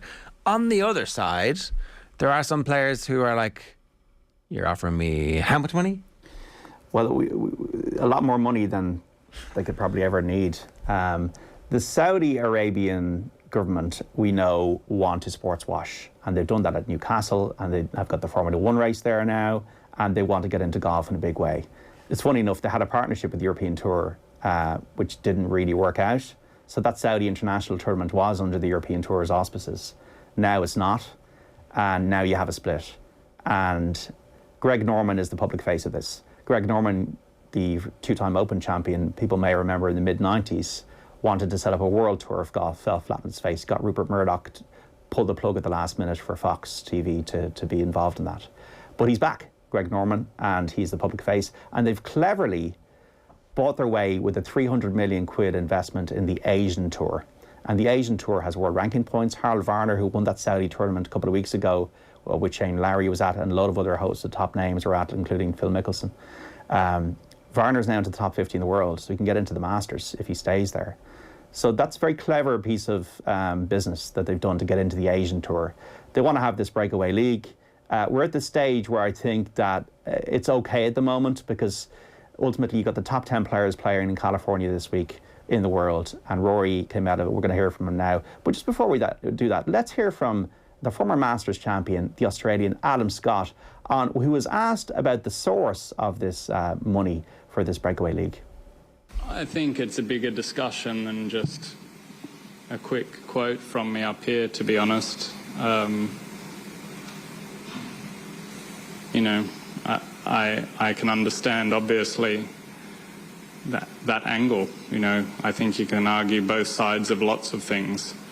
But at the end of the day, I think my general feeling on this at the moment is that it's only a positive thing for professional golfers at the moment, that there's interest and money coming into the sport, and it's also somewhat forced the PGA Tour to put more money into the professional golfers, and we're seeing that all around the world too. They've put money into the European Tour, the LIV Golf, LIV Golf Investments has put money into the Asian Tour, so at the moment that's good for strengthening the professional game. And, you know, how everything else pans out, I don't know, but at the moment I think it's good that these things are happening for golf professionals. I don't know what guys you thought of that, but didn't really leave me with a lot of warm feelings. Just to explain, work us through your feelings there, John. Well, my feelings are more aligned with what Rory McIlroy said, and this is quite a hilarious extract from his press conference. As it relates to the much talked about Super League, or whatever we should describe it as, you've made your position quite clear. Not so Super League. Elaborate, please. No. Is there any part of you that is tired of talking about it? Oh, I'm so sick of it. Okay. I'm not sure if I have a follow now, but is there any part of you, as just being in the position you're in, that is the least bit curious to see who's going to be the first? Curious. I don't know if I'm curious, but I'm. Yeah, look, I guess I'm intrigued that who would. Certainly for the younger guys, like it just seems like just a massive risk and I just don't see. I can maybe make sense of it for the guys that are getting to the latter stages of their career for sure, but I don't think that's what a rival golf league is really want to. You know, that's not what they're going to want, is it? I mean, they don't want some sort of league that's like a pre-Champions Tour. You know, it's so I don't know. Yeah. Like, I guess I understand the financial part of it for guys that are later on in their career, but I certainly don't and you look at the people that have already said no. Rahm, #1 in the world, Colin Morikawa, myself. I mean, you've got the top players in the world are saying no, so I mean, that has to tell you something. It might be the case that Phil Mickelson and Bryson DeChambeau do eventually jump ship and go with this tour, although that has not been confirmed. It could be the case that Lee Westwood, Adam Scott, Ian Poulter are involved in this, but ultimately, if the top players in the world are not involved in it, it's going to be a bit like that North American Football League you had in the mid-80s, which Donald Trump was behind, that tried to get traction, but ultimately didn't in competition with the NFL. So that's where I think that this will probably end up. But it's funny that Kramer Hickok, who's a PGA Tour pro, was on a podcast yesterday. I don't know about the complete accuracy of this, but this is what he said. You're going to see a lot of big names jump over there. I think there's already been 17 guys that have jumped over, and I can't say who they are, but there's going to be some big names going over there on the Stripe Show podcast. Look, from what I've heard, the money's very, very appealing. You're only going to have 12 to 14 events. These events are going to have purses. You're not going to have to deal with missing a cut anymore. There's only going to be 40 players, and 10 of those 14 events will be in the States. Signing bonuses, huge purses. It's going to be very appealing for some of these guys. Yeah, you'll see big names for sure. I think the PGA Tour probably just have a nuclear option, that they had to get a dispensation to play in the Saudi tournament a couple of weeks ago, and they'll eventually say, guys, you're going to be cut off from our tour or the DP World Tour if you get involved in Hard this. to do that legally, freedom of movement, all that kind of stuff. The Bosman ruling, that same labour law surely exists within American sports. Do have certain derogations, the whole draft system, all that kind of lockdown contracts, one way only stuff, that maybe there is some way, but that would involve the tour paying and then employing the players. So I think there's definitely, from Adam Scott's perspective, the leverage that Saudi has given them versus the PGA Tour, that's one thing. It didn't sound like that was the only thing he was talking about. It sounded like he's considering being one of the major names who goes there. And I know the point that Rory's making, but golf is a 52-week-a-year sport, right? So there are weeks when Morikawa, McIlroy and Rahm wouldn't be in a field for whatever reason, because their schedules are 4 weeks out from the Masters, they're all in it. 3 weeks out, they're not in it because they're all doing a week's practice. That happens, right? Yeah. On those weeks, if Bryson, Adam Scott, Ian Poulter, Lee Westwood and a few others are playing a tournament in America, in American time slots, that's on TV because they've decided to give it free to a rival channel. There's a way you build this that makes the product viable. Now, bear in mind, it's going to lose a lot of money, but that doesn't matter because the money's being printed. So you might make the product viable, but will it be diluted in that it'll almost turn out like darts in the 90s, where you have two competing tours? Or darts now, where everybody watches both, it seems. I don't watch it, but the first darts is awful. The BBC darts, or whatever, the leg side stuff. But I'd say it does much bigger numbers than Sky Darts. But that's because it's on terrestrial TV. If Ger Gilroy and Eoin Sheahan and John Duggan went on the BBC, we'd have 10 million viewers. No, we wouldn't, but thank you. Well, but if they were to do a deal with if they put that golf on, the sponsors decide, I don't care, I'm getting cheap access to a mass audience here who have some interest in sport, a passing interest. Just to the Bryson thing, we should just talk about. So the allegation, the leaks suggest that Bryson has been offered $135 million to join. Now, his body is currently going through some issues. It's almost as if you can't sustain that level of training. And, we saw with Tiger, the injuries that he had. He's out injured at the moment. He withdrew from the Saudi Open, or whatever it was that he was at after the second round. So it's reported, this report came out as well, that the Saudi Golf League was prepared to spend £1.5 billion. Yeah. $2 billion. That's right, yeah. So $135 million to Bryson is it's not chump change.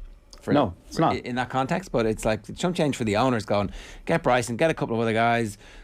Bryson does his thing. We get the Barstool Sports people behind us. It's very doable. It does dilute it. It's doable, but sport is about competition, and sport is about prestige, and golf is all about wearing that green jacket and not being able to buy it, and not being able to dine in that locker room unless you're a champion, or winning the claret jug and all these kind of things. And maybe golf's about money for a lot of people. It is. It's not about the green jacket. It's about how much money they can make. Well, if that's the case, then they're not. That's why the likes of a lot of these players we're talking about are over the hill. And they're not going to be winning green jackets, and they're not going to be winning major championships. So, to me, sport and golf, maybe it is what it is. But to quote Tiger Woods, but it should be as Michael Lorenzo Vera was saying yesterday. Why don't they give the money to the poor people in Yemen? Because they don't care about the poor people in Yemen. Yeah. But it just shows how much of a bubble these people live in. And I've covered golf tournaments, and they're so polite and they're so genteel, and to me, the argument that's been made in some of the articles I've read that golf is not exciting. Golf is the most exciting sport you could watch, and there's nothing wrong with the game whatsoever. I watched 6 hours of it last week. It was unbelievably exciting. And it'll be that television audience that'll be very interesting. Will you be able to create enough of a movement around a new set of tournaments to justify it? Will there be millions of people watching it on a weekend? Like I think I don't think it's an absurd possibility that actually does happen. And if it does happen on down weeks for the PGA or when players are practicing, I think it becomes very realistic and like a very real part of the calendar. Like, I mean, there's obviously a reason why people are coming out against this as well. And like, I mean, it isn't just to do with the whole moral compass pointing in the right direction, you'd suspect. It's probably because they suspect that this thing is not going to succeed and it's not worth that. Like, I mean, John Ram coming out and saying, like, I mean, by the way, this is like one of the best ways to structure a sentence I've ever heard. I'm pledging my fealty to the PGA Tour. Like, I mean, there's a reason why he's coming out and pledging his fealty. Like, it's not just to do with the fact that he is disgusted by the Saudi Arabian regime, you'd suspect, or about where his money's going to come from. There is a real sense of legitimacy going on here, and they believe they're putting their chips on black here, which is this thing's not going to work out. I think that some of them are definitely interested in the history and that point that John was making about the prestige. Like McIlroy was talking about the money. You were reading those comments to us a little bit earlier on, and he was kind of saying, what difference? He says, I'm in a better way financially than I was a decade ago, and my life is no different. I still use the same 3-4 rooms in my house. I just don't see the value in tarnishing a reputation for extra millions. So for him, tarnishing a reputation is not about ruining. It seems it's not about ruining the prestige of the Open or being kicked out of the Masters. It seems like he is clued into what's going on. That's certainly what he's saying. If he felt that there was I don't know. I just think that if you could like fast forward into time and all of a sudden this becomes a very legitimised tour, which is quite lucrative and not only lucrative in a financial sense, but also it has a whole share of the pie when it comes to the competitive nature of professional golf. I just wonder, would there be more people hopping on board? I think time will tell. And like, I mean, when I said it, I'm not necessarily talking just about Rory McIlroy here. Like, I'm sure he's thought about this in a good way. But isn't the thing that they're going to do is play the tournament in America? So you don't actually have to go to Saudi. Well, they're going to have one in England, and it won't feel like you're propping up the regime or anything. And they can't say, because there's a PGA Tour event at the moment in Asia. The CIMB Classic, and the European Tour for years had tournaments in Malaysia and in Australia, so they can't say, well, you know, you're meant to be part of the Asian Tour or the Saudi Tour when they've already done that themselves. Therefore, the PGA Tour's response, and Jay Monaghan was threatening the nuclear option, and as you say, maybe he might not be allowed to, but getting into the Asian Tour has been a clever piece of work, because generally the Open Championship would have always had spots for Asian Tour players. Like Todd Hamilton in 2004 won the Open Championship. He played mainly on the Asian Tour. So that is a very clever piece of investment from Greg Norman and the people behind the Saudi-backed league. But I just for the sake of competitiveness, like this week is what it's all about. The top 10 players in the world in the one tournament, and I know we say it's 50 weeks of the year, but maybe they might play about 20 to 30 events only a year anyway for their own heads. Yeah. All right. John, good stuff. Thanks very much for that. John will be back with you on Saturday afternoons here live on Off the Ball on News Talk. It is 8:57. If you want to get in touch with us, you can leave a comment in the YouTube stream. Bobby Dwyer says, I'm back. Our resident Spurs fan. He's only trying to force Daniel Levy's hand. Levy knows he's on his last chance with the fans, and Conte knows this. Conte's on 20 million a year. No danger of him walking. He knows what he's doing. Also, this Kane talk needs to stop. It's getting boring at this stage. Every summer since 2015 there's been talk of him leaving, and he's still there. In fairness, Bobby, you'd have to say that most of the talk came from the Harry Kane camp last year. That's where that originated. I'm just taking an extra long holiday. I have sore shins. I couldn't find the keys to get to the car to training. So we'll see. We'll see what happens. Trevor Halloran says the home nations make no money out of the Lions tour. Who are the home nations? What is this home nations you're talking about, Trevor? Can you text back in there and explain what you're talking about? It keeps the Southern Hemisphere unions topped up. Why are we funding them? We, the home nations, funding the Southern Hemisphere? It's a good question. Why are the home nations funding them, Trevor? Good man. Peter says Michael Edwards is a huge part of the way Liverpool get players. He also structures transfers where it's never money up front. So we'll see if they can survive. We'll wait and see. And then the last one is Liverpool's ability to sell players over the last couple of years has been remarkable. Coutinho, Solanke and others sold for ridiculous sums of money, says Mark Dunning. So it's all a fair point. Right. Stephen Kisbey-Green is with us this morning to give us his team of the tournament in the Six Nations so far. He's an innocent man, a bystander in all this, although we hope we've managed to make him a little bit biased towards Ireland. Or maybe we've poisoned him against Ireland by making him listen to this show every day. Stephen, good morning to you. How are you? Morning, Jim. Morning, Eoin. How's things? Where the hell are you? I'm in the lovely Drakensberg in the middle of South Africa, enjoying my holiday from you guys. Where is Drakensberg? So it's sort of bordering KwaZulu-Natal and Lesotho. So it's basically the biggest mountain range in southern Africa. Wow, it looks amazing. I've got Google Images here. Oh my God. Oh, sorry, there's weapons. Holy crap. Yeah. No, unfortunately, I've brought Dublin weather with me, so you guys can't see it this morning. But I took some photos last night that I think Tommy's putting on the screen now. So that's roughly what I've been looking at this week. And what's the wildlife like? Depending on where you go, it can be like there's no lions or mountain lions that are going to take you out on your hikes. If that's what you're asking. It's a lot of baboons, which can be a little bit frightening if you come across one mid-hike. But some nice birds of prey, some buck if you're lucky enough to spot them in the veld. It's whatever you'd imagine South African wildlife to be, you can find it roughly here. No big predators in the Berg, but I wouldn't advise going hiking alone if you don't know what you're doing. Okay. And sorry, this is not what we were supposed to talk about, but how big is the baboon when you come across them? Why are they scary? Because they seem to have quite big teeth. They have huge teeth and they do not back down. They can actually rip your throat out if you're not too careful. But all you need to do is make yourself seem big and don't sort of back down, and they'll usually run away. That's easy for you. I say, don't take this as survival guide like verbatim, because I am a city boy at heart. That's a pretty good guide for life right there, Stephen. I think. Make yourself big. Yeah. Make yourself big. Not something the Irish can do too often. No, oh yeah, shots fired. So you've been keeping an eye on the Six Nations so far, and you've decided to pick your team of the Six. We've tasked you with picking your team of the Six Nations so far. Was this relatively straightforward and easy? What were your criteria? So the criteria was trying to get a player from each team in the starting 15. It's more difficult than it sounds, particularly when you got the likes of Italy in the tournament. So I've unfortunately failed at putting an Italian in the starting 15, but I think you can forgive me for that one.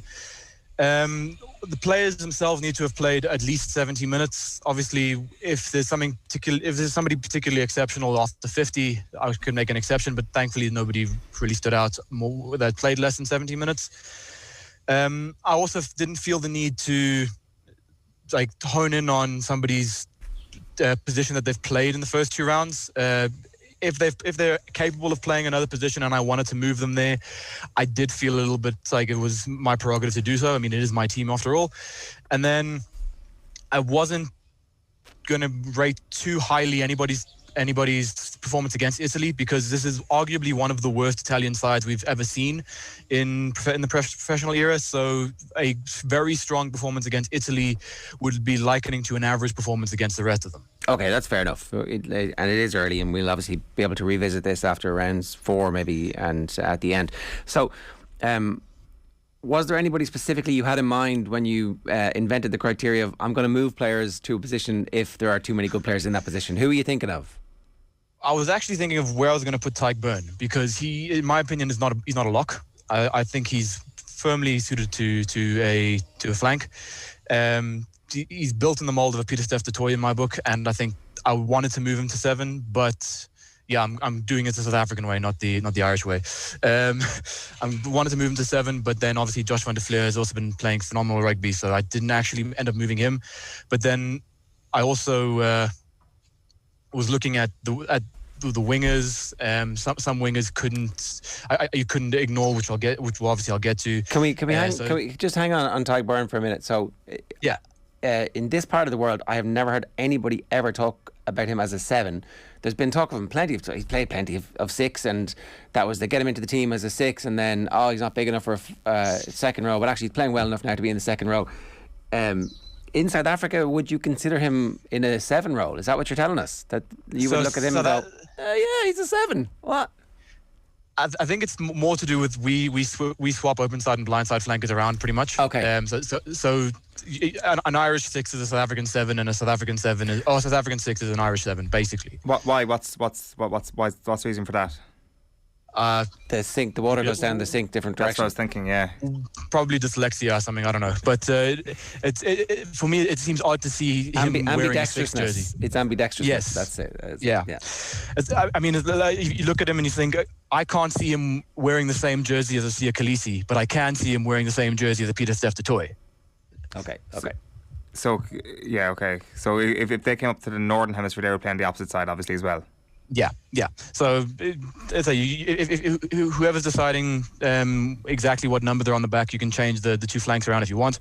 But this is the way I'm setting it up. But the roles aren't the responsibilities and the roles, because is an open side flanker the job different in South African traditionally? I wouldn't strictly say so. It depends on the actual player themselves and the balance of the team. So, for example, at the moment, South Africa's hookers do most of the jackling over the ball. So Khaleesi and Smith, who played most of the November series, wouldn't worry too much about going over the breakdown as much as securing the breakdown and securing the ball, like South African ball, and actually being physical members of the breakdown as opposed to jackling. So South Africans don't really fit too much into this blind side needs to be on the ball all the time and needs to hassle the fly off, etc. It's more based on the balance of the team. Okay. Oh, that all makes sense. Let's get into the team itself. So the best forwards, you've gone with Andrew Porter, Jamie George, Tadhg Furlong, Adam Beard, Tadhg Byrne at 5, Hamish Watson at 6, Van der Fleer at 7, and Gregory Aldred at 8. So not a lot of Frenchies. No.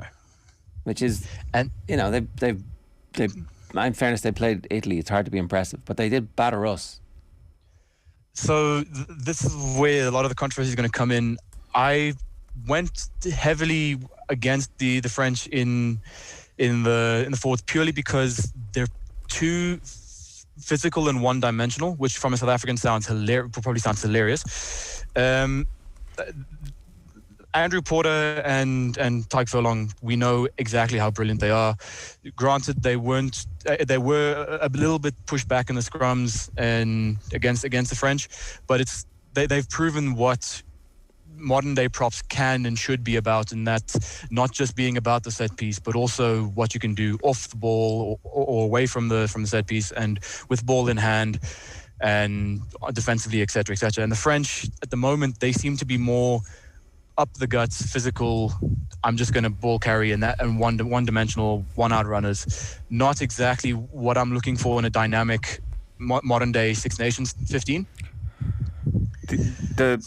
The props, Stephen. I mean, there's been. I think you're picking Andrew Porter and Tadhg Furlong as the best props in the Six Nations. I think Gordon Darcy says that they're possibly some of the best in the world. Ger said on the show on Monday that it's okay that we were talking rubbish putting Porter and Furlong into that sort of category. That was the best front row in the world. No, you don't get a special prize for being the best front row in the world after a couple of games. There's no silver medal handed out for that. What's your idea of Ireland's props in a global context? Where do they rank? I'd argue that they're all 4 of them actually of the starting and reserves. I would honestly argue probably second to third best behind South Africa and New Zealand. Whichever one you want to put it at first, you can. I would argue the likes of the South African front row in general is the best front row in the world, and we don't know which one of the 2 is our starting front row between the bomb squad and the starting one, because and the other bomb squad. Yeah, exactly. So we need to calm down. That's what you're saying. Calm the F down, everybody. I also I am sure that we're playing Tadhg Furlong in the wrong position. He's not a prop. He's a fly off. All he needs to do is learn some kicking from Tadhg Byrne, and he will make the perfect fly off for Ireland against Italy. I think his kicking will actually be better than Tadhg Byrne's if we were to give him the opportunity. that 50-22 begs to differ. Well, that was pretty sensational / fluky kick. Swing a leg at it and see what happens. Like, oh look, that just worked out as one of the best kicks that we've seen all year. Okay, so sorry, just to remind me who your hooker was. Hooker was Jamie George, and then the backup was another Englishman, and I'll get to Luke Cowan-Dickey in a minute. George, granted, he played most of his Six Nations so far against Italy. He scored 2 tries and has been arguably the most consistent hooker for England in a very long time. I don't know why Eddie Jones puts him on the bench more often than he starts him, because I genuinely think Jamie George is the best hooker in England at the moment. I've chosen Luke Cowan-Dickey with the caveat that he has to be wearing a Scottish jersey, because he definitely is not the best player for England. Okay, you picked Adam Beard. That was a bit. You found that was a bit surprising to you? Yeah, I was a little bit surprised. I mean, I think we were all a little bit shocked when he was called into the Lions squad last year. I was a little bit amused by it as a South African, thinking that this random Welshman's going to come in and do anything against South Africa. And then his maul defence was absolutely amazing against the Boks. And since then, he's actually grown into a much more well-rounded lock. He's got the line-out skills that, akin to an Eoin Jones. Obviously, he's a long way away from that level, but you can see where the influences come in and how he's building onto it. And then I also think defensively as a leader, he's developed those skills to help the Welsh sort of defensive system become a little bit more structured, and he's putting in those big hits that you wouldn't expect. I do think he is suffering a little bit from the similar thing that James Ryan has been suffering from recently, and that is he's lacking a bit of physicality, and particularly with his ball carries. And that's something that he needs to work on himself and James Ryan a little bit, because obviously we've discussed that at length with Ryan in Six Nations games against the French, in Champions Cup games against the French opposition as well. It's not. Beard and Ryan both need to just bulk up a little bit more to make it fully internationally. But so far, I think Beard has been the standout lock for me. Is that at least from Wales? Is that the sound of a bird warning you that there's a baboon coming or something like that? No, that is a famous hardy-dar. It's the most irritating bird on the planet. They usually sit outside your windows at 6 a.m. and do that for like 20 minutes. Wow. That's amazing. It sounds a little bit like the vuvuzelas, I've got to say. But let's move on to the backs, because we spent too long talking about the wildlife, but it was very interesting. So look, the backs, you've got Dupont at 9, Ntamack at 10. I don't think anybody's going to quibble with that. Mac Hansen is 11, Moyfin is 12, Ficou's 13, Villiers 14, and Stuart Hogg is 15. So the French backs are getting all the benefit of the French pack's power, and they're being shooed into your team at the moment.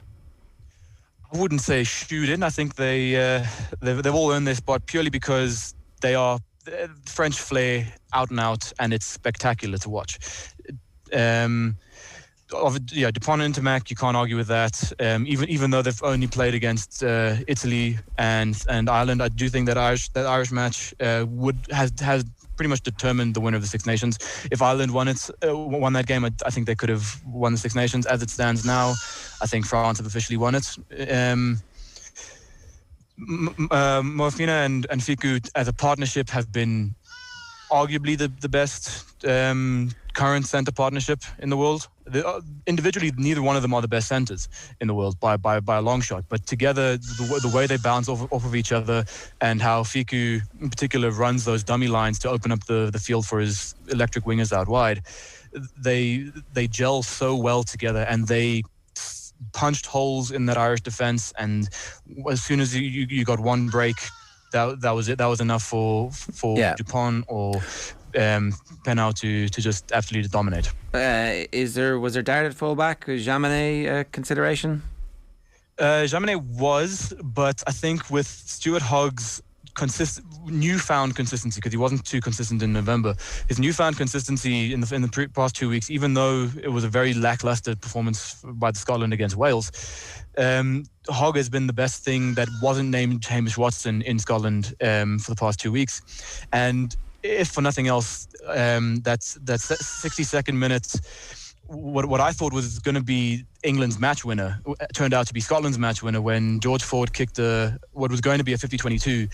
Hogg somehow managed to keep it in, and I think me and the rest of the Scottish fans, I was quote-unquote a Scottish fan in that match, me and the rest of the Scottish fans almost had a heart attack when he did that, but he regathered it and effectively made what would have been fantastic field position for an English line-out into a much more difficult field position for a line-out, and subsequently the Scottish won the ball back and put it back out. So for that moment alone, effectively earning the win against England. Obviously, we can argue whether or not Luke Cowan-Dickie earned the win for the Scots or not, but that moment in particular put him above Jaminet. My second fullback was actually Hugo Keenan, purely because he's been his usual superb best, and there's not really much we can argue against with Keenan's performances at the moment. No, for sure. Rob Carney, who?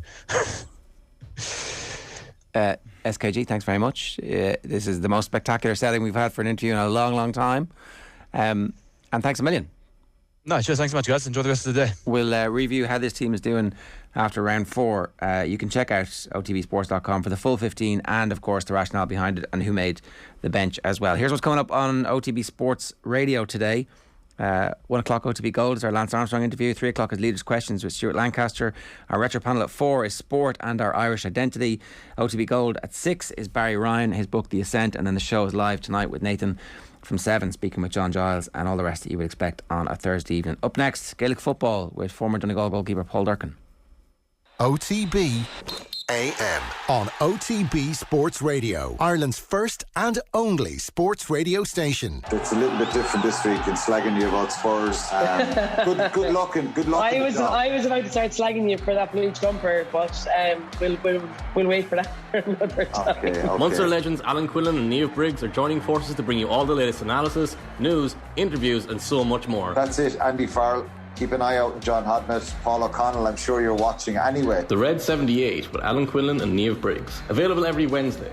Don't miss a moment of action. Subscribe to the Rugby channel on the OTB Sports app and turn on your notifications now. Yeah, it's probably after watching that, I listened to that clip probably about 20 or 30 times over the last 3 or 4 days. Look, we're just ecstatic. It's it really is just a dream come true, and I suppose the memories that we're after making over the last number of years, but even the last couple of days since, it's been incredible. And I suppose what it's done for the community in Ballygunner too, bringing everyone together. And obviously Harry's going to be a famous man in Ballygunner for a long, long time. Look, he's a famous man because you held your nerve in injury time as well, because it would have been easy in that circumstance. You see that you've gone into the last minute of injury time if you look up at the clock, and then the temptation would have been there when the ball breaks in the middle of the field to try and put it in long and see if you can get a break. But that ball was worked right through the middle of the field, and he produces just the most magnificent finish. He pretty much couldn't have hit that ball any better. Yeah, and that's what we kind of said. We spoke about it the week leading into the game, that no matter what happens, we're going to stick to the process, stick to the game plan. And I think that, the goal, obviously at the end, the way Ian Kenny worked it, Paddy Levy onto Peter to onto Harry, that really was our game. But it's working that sharp ball, and obviously, like you say, we could easily just lash the ball in and hope to get a break off him. But no, we stuck to the game plan, stuck to the process, and obviously, just Harry's finish then was incredible. FBD Insurance knows this sound spells trouble for van drivers. But if you're an existing FBD customer, you'll get 15% off a new van insurance policy. It's how we're keeping you and your van on the road. Visit fbd.ie or contact your local branch. FBD Insurance. Support. It's what we do. Terms and conditions apply. 15% discount available on new commercial motor policies only when an existing FBD farm, business, car or home policy is in place. FBD Insurance Group Limited, trading as FBD Insurance, is regulated by the Central Bank of Ireland. Commercial motor insurance is underwritten by FBD Insurance PLC. OTB AM. With Gillette, put your best face forward with our new and improved razors. 18 minutes past 9 this morning. You're very welcome back to OTB AM. If you've just joined us, we had a great show so far, so make sure you get over to the OTB AM podcast feed and you can get the whole show there, or of course you can always subscribe to rugby or football or whatever it is that you're interested in on the OTB podcast network. Now we're turning our attention back to Gaelic football. In the ad break there, by the way, that was Pádraig Mahoney and Jerome Johnson, who are on the Club Championship show this week, available every Wednesday on the OTB GAA stream, where thanks to AIB, our club coverage on OTB is all brought to you by AIB. The hashtag, of course, is the toughest. Great stuff from Pádraig Mahoney there, talking about Ballygunner's victory.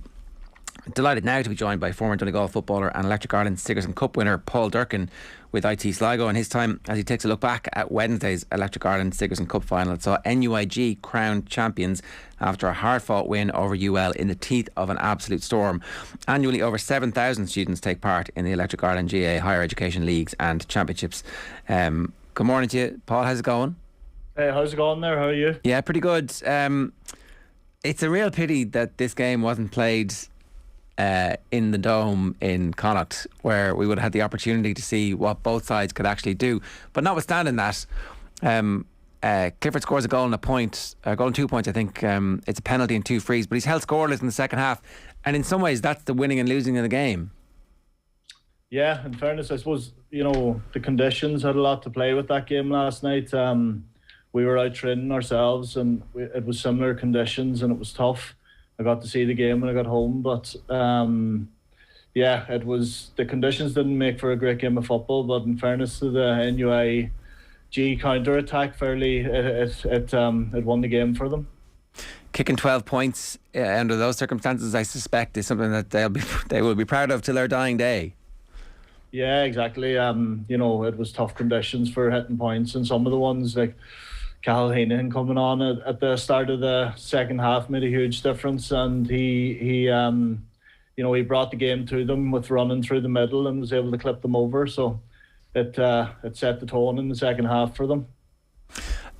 What was this year's competition like? Because it got overshadowed a little bit by some of the controversy around players playing for their counties on the same day in some instances as playing in the Sigerson. It's always, it seems to me like a bit of a shame that we don't spend more time thinking and talking about the football that we see, because the quality of player is second to none.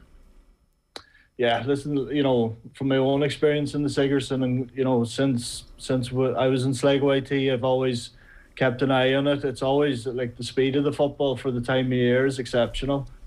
Players are going out really having to go at it. So yeah, it's a pity that it's not played, under better conditions for the players, and it's tough on the counties as well, having to let those players go midweek for games that you're missing trainings for. You're missing, they're coming back in. They're probably not getting the preparation for National League that they want themselves as players. So it's tough on them, but in fairness to the Sigerson, it's an exceptional competition, and it is some of the best football in my experience that I played in.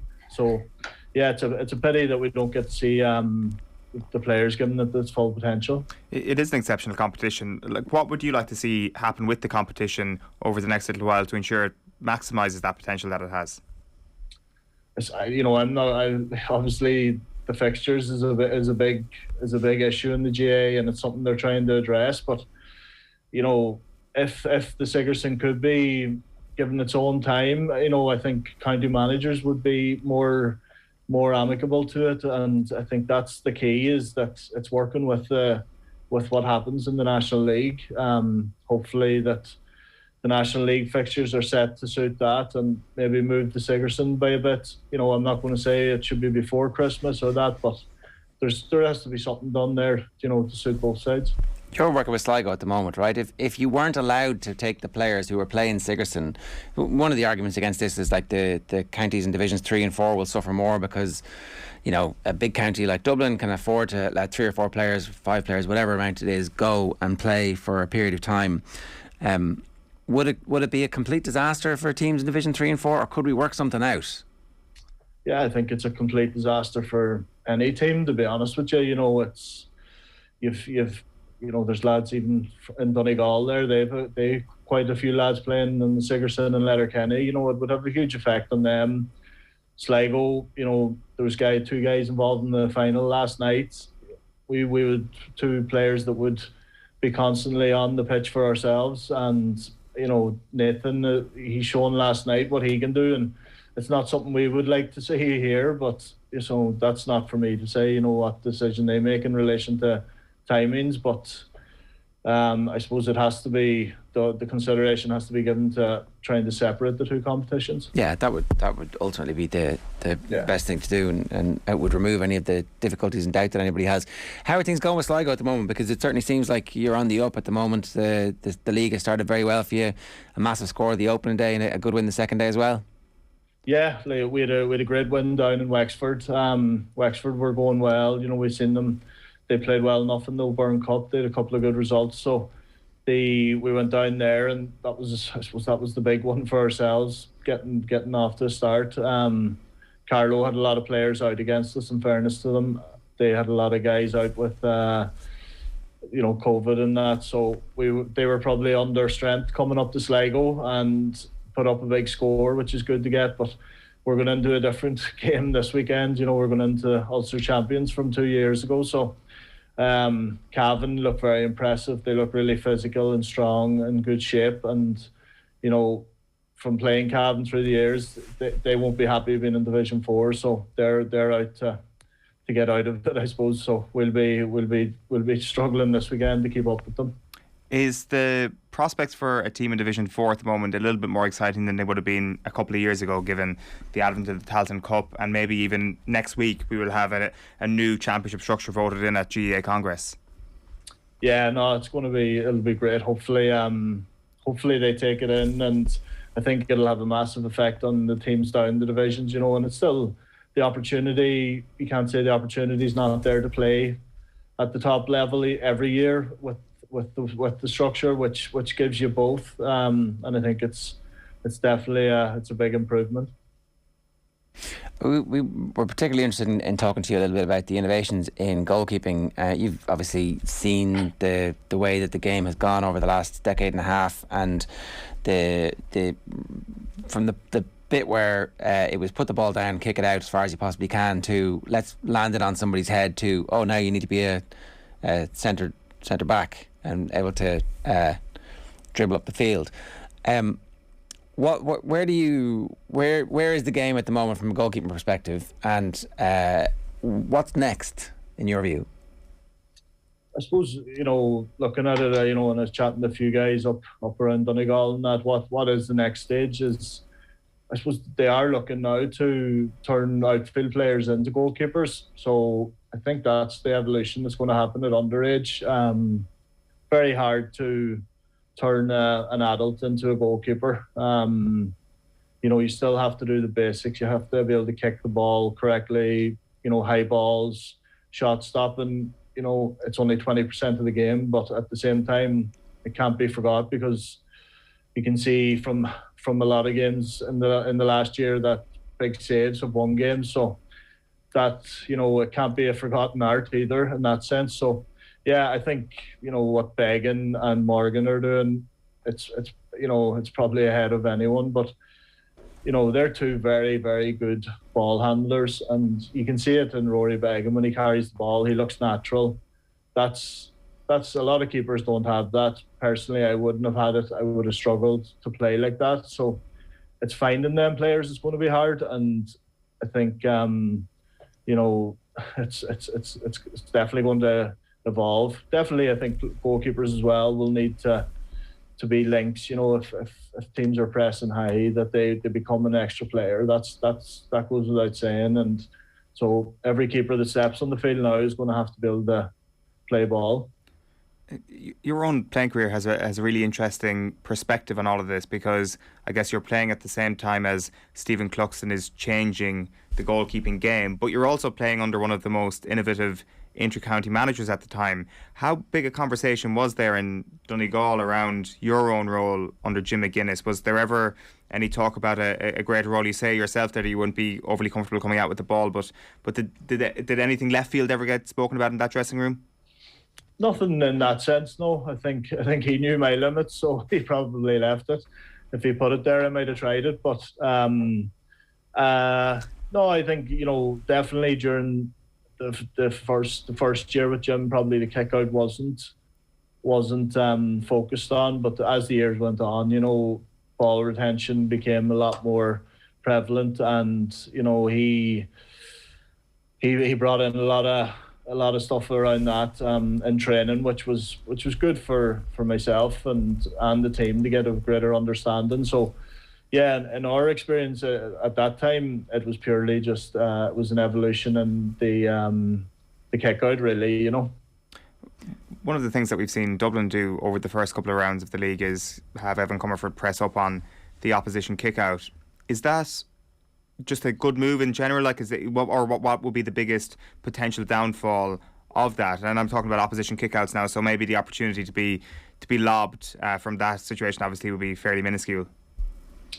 Yeah, no, you know, if you're pressing hard on a team that are very good at getting shots away, you're going to have to push 7-8 players up into that area, because, you know, we always say if a player can't get free from one man, you know, he's not doing his job. You know, you should be able to get free on a man-to-man basis and get a kick away. So sometimes it takes that extra body.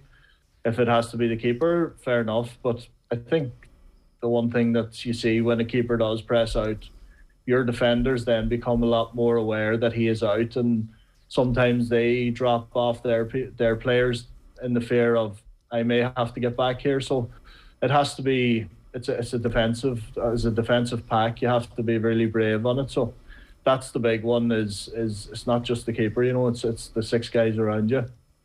In 2014, in the Dublin game, your bombs to midfield get tipped on, and it's like it just completely the kick was, your ability to deliver that kick so far allows you to kind of clear the press.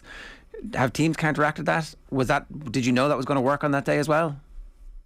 I think it's something we done quite often, to be honest. You know, I was blessed with the targets that were out there. You know, that was Murphy tapping down a lot of them balls. Then you had an option in Neil Gallagher. So in that sense, you know, and Rory Kavanagh was out around midfielder, the half-forward line, you know, serious fielders of the ball. So sometimes that's not available to keepers, and it's about the personnel that are out there, and, you know, the awareness of Murphy to tap them balls down. He was always good at it. So it was an easy target in my sense. You knew that was what was happening. Like had somebody called there will be a Ryan McHugh run off a Murphy tap down, or was it like? Yeah, no, it wasn't. You know, we got one. Lacey got a point against Kerry, and I think a couple of years before that, the exact same move. I think it was a quarter or semi-final. So, you know, it was something we done a lot. It wasn't just down to Ryan. You know, he's obviously very mobile, so he was a good target. But yeah, no, lads were given I suppose the big thing was lads were given the license to break off it and get ahead of the ball, you know. Yeah, because that part of the game, that part of the kick out is going to be very difficult for maybe it's not. Maybe loaded outfield players who become goalkeepers have big boots on them as well. But it seems like it's the type of thing you need to practice and practice and practice and practice. Yeah, it's something that came with a lot of S&C too, with the guys, you know, in the gym and that. And like prior to that, my kick, I probably gained 10 metres on my kick in about 2 years. And it was a serious, you know, advantage to have for myself. Like you can see Sean Patton at the moment, you know, when he wants, he 3 steps back and he can hit it 65, 70 metres. And, you know, it's a great asset to have in the team to get over that. And if a team presses up and the keeper's able to do that, you know, you're in danger straight away. All it takes is one break and it's a goal. There's also then this whole psychological element to playing goalkeeper now, where you're essentially moving yourself up the pitch, wearing a different jersey, and you see what happens here is a lot of kind of like either lads throwing a shoulder to the goalkeeper or shouting in his ear or constantly trying to yap at him as he's either coming up the pitch or going back towards his own goal. It does seem to me, and maybe I'm just kind of basing this on the likes of Niall Morgan, who seems very headstrong and who seems very capable of blocking out that stuff, that you do need that in that specialised position at the moment. You do need to be pretty stubborn and pretty set in your ways. Yeah, I think it's been the case for, you know, it was a lonely place at times, you know, so you had to be mentally strong, you know, and if you weren't coming off the pitch mentally tired, you know, you were never going to be that tired when as a keeper, but now possibly more so. But mentally, you should be, the concentration to go through the full game is a big thing. And yeah, like Morgan obviously, and it's a chip off the block to Hatman. It doesn't seem to bother him in any way. And I think if you're in that position, you're going to get a bit of abuse, but you embrace it. There's a reason they're giving it to you, I suppose. What about from your own perspective then? Say, for example, if we were to pick one of the most famous instances, your ball being kicked off your tee in 2014, how does that affect your own mindset in that moment? Yeah, no, I suppose it was in that moment, that was a mistake I made. I always look back. Probably the biggest mistake I made was the 2 kickouts after it. That was where I wasn't mentally strong, and probably not prepared for it. But I just kicked them aimlessly. Kerry won them, but that was more disappointing than, listen, we all make mistakes, and it's a problem, that I have to live with. But if I am thinking back, what I would have liked is a better reaction to it myself, But there was no mistake, obviously, with putting the ball down in the tee. The point was there at that time. There was nothing you could have done, obviously. No, like I just miskicked the ball, to be honest. I think I kicked the ground slightly before it. It was I was going the kick what I was trying to do was the right kick, but just kicked the ground, and listen, that's these things happen. It's strange we haven't really seen that happen since. It's such a memorable moment, and it seems that the stakes have got higher. There have been other moments of cynicism, bit of skullduggery, and yet I can't think of another high-profile moment where a keeper has had his ball kicked off the tee in such a big moment. It seems almost like an obvious thing to do after one person had done it. Yeah, I know there was rule changes and that, and the referees are obviously, they've brought in new rules now in relation to shouting at keepers even, that whole, it was farcical for a while there in games. I was playing club games myself the last few years, and, it never affected me, but it was crazy, the shouting that was going on. So they have tried to, put rules around that. In fairness, and referees are being fairly strong in it, which is good. So there's a bit of, it's moving the right way. Makes sense. Definitely. Yeah, it does. Yeah, totally. One last question. You said shot stopping is 20% of the job. Is that like a stat that you guys have worked out, or is that a kind of in a best guess?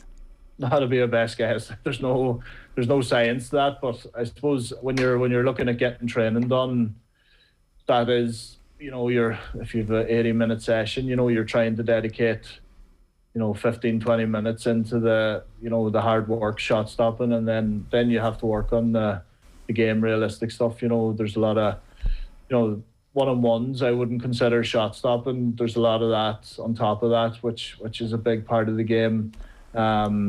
Just your general handling. It all when you're coaching, it all comes into one. Obviously with trying to get the holistic approach to the keeper, but at the same time, yeah, in a game, you mightn't have a shot in the game on a game, so it's just something we try to work to in training, Yeah, no, fair enough. Paul, great to have you with us this morning. Thanks a million for joining us. Cheers. Bother. Thanks, guys. Cheers. That's Paul Durcan there, ex-Donegal goalkeeper, of course, a coach with Sligo at the moment, chatting to us off the back of NUIG's Electric Ireland Sigerson Cup final win last night.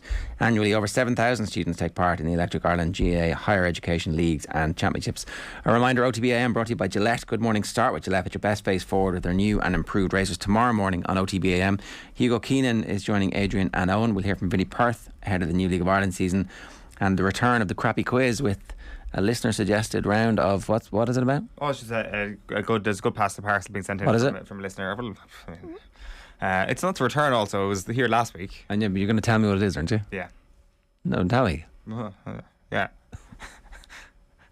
Right now we're going to leave you with Gordon Darcy talking on Wednesday Night Rugby last night with Joe. It'll bring you up to 10 o'clock this morning. Now you're welcome along. Happy to say Gordon Darcy's with us. Hey, Gordon.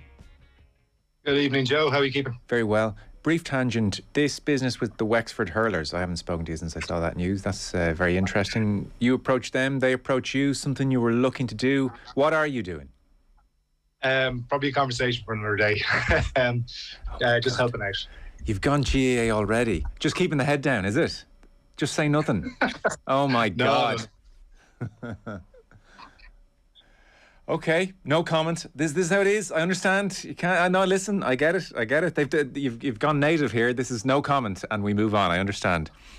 Let's talk France against Ireland then at the Stade de France. What's your overall feeling on how Ireland should feel about this performance?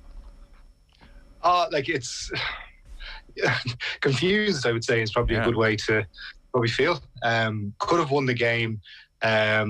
Probably, on balance, France may have felt a little bit aggrieved had we won the game, but we still could have won the game. It was quite an interesting game. I think there's so many positives in it from an Irish perspective, and something like we've known for ages. There's no doubt on the character or the effort from the team. A little bit maybe on the accuracy, but France played a pressure game, and they picked some big individuals to play it, and we struggled with that for large parts of the game. So I kind of made it a reference after the New Zealand game, which was quite surprised, was their inability to kind of make any changes on the field. So Sean Edwards has largely had since that game to get ready for Ireland, and they deployed a few things that we just didn't really cope with on the day.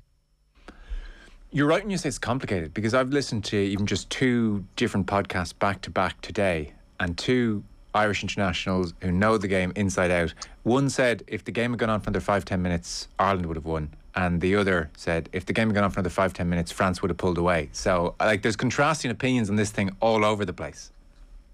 Well, my Magic 8 Ball says I'm not sure. So ifs and ands and buts and bats. That's just sticking a finger in the air and saying, I believe this. It's it's unprovable. It's it's not an argument based on anything factual. At the end of the whistle, Ireland lost the game. So that's the bit we kind of have to work within. I looked at it, when France picked 6 forwards on the bench, that's not something they've routinely done. So that was a big, chapeau, tip of the cap to the way Ireland were playing. And what I loved about the character from the Irish players was there was plenty of reasons to bail and to lose in the second half. And they did, and they stuck at it, and they got they got the tempo, and they got the quick ruck, and they showed that they can score and come back into games. But it's just there's a physical, emotional and mental toll to having to absorb that amount of pressure in the first half. Why is a 6-2 split doff at the cap to Ireland? Well, because it meant that if it's not if, when the game needed to be closed out, they could replace 6 big forwards with 6 very big forwards. It makes it like you're changing the whole front row. You're changing 2 second rows potentially.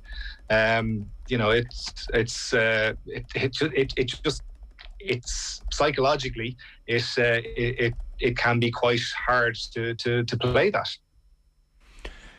So where do you want to start in this? The chronological view is that Ireland were shell-shocked and did well to hang in there, and then somewhere in the second half, would you agree we're in the ascendancy quite certainly and clearly in the ascendancy for maybe 20-25 minutes?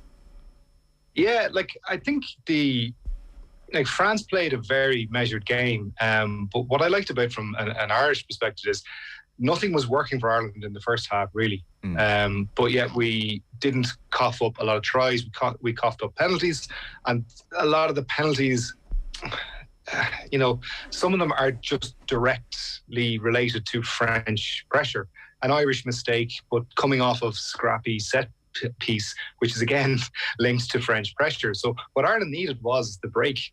And when halftime came, they were able to make changes. You could see the line out was a different beast in the second half. We got primary possession that we know we were able to play off, and we scored 2 tries directly off of lineouts. So it's not just the Irish perspective, and there's 2 teams going really respecting each other, and I think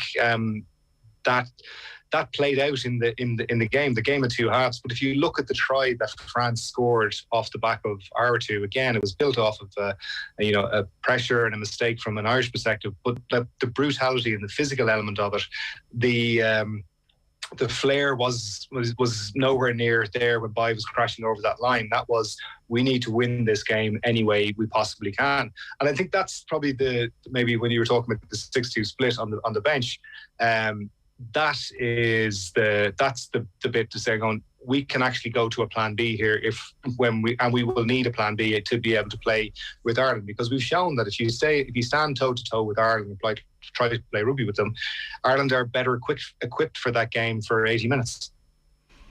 You mentioned 80 minutes there. In your Irish Times piece, you cited the bench as a weakness for Ireland in certain positions.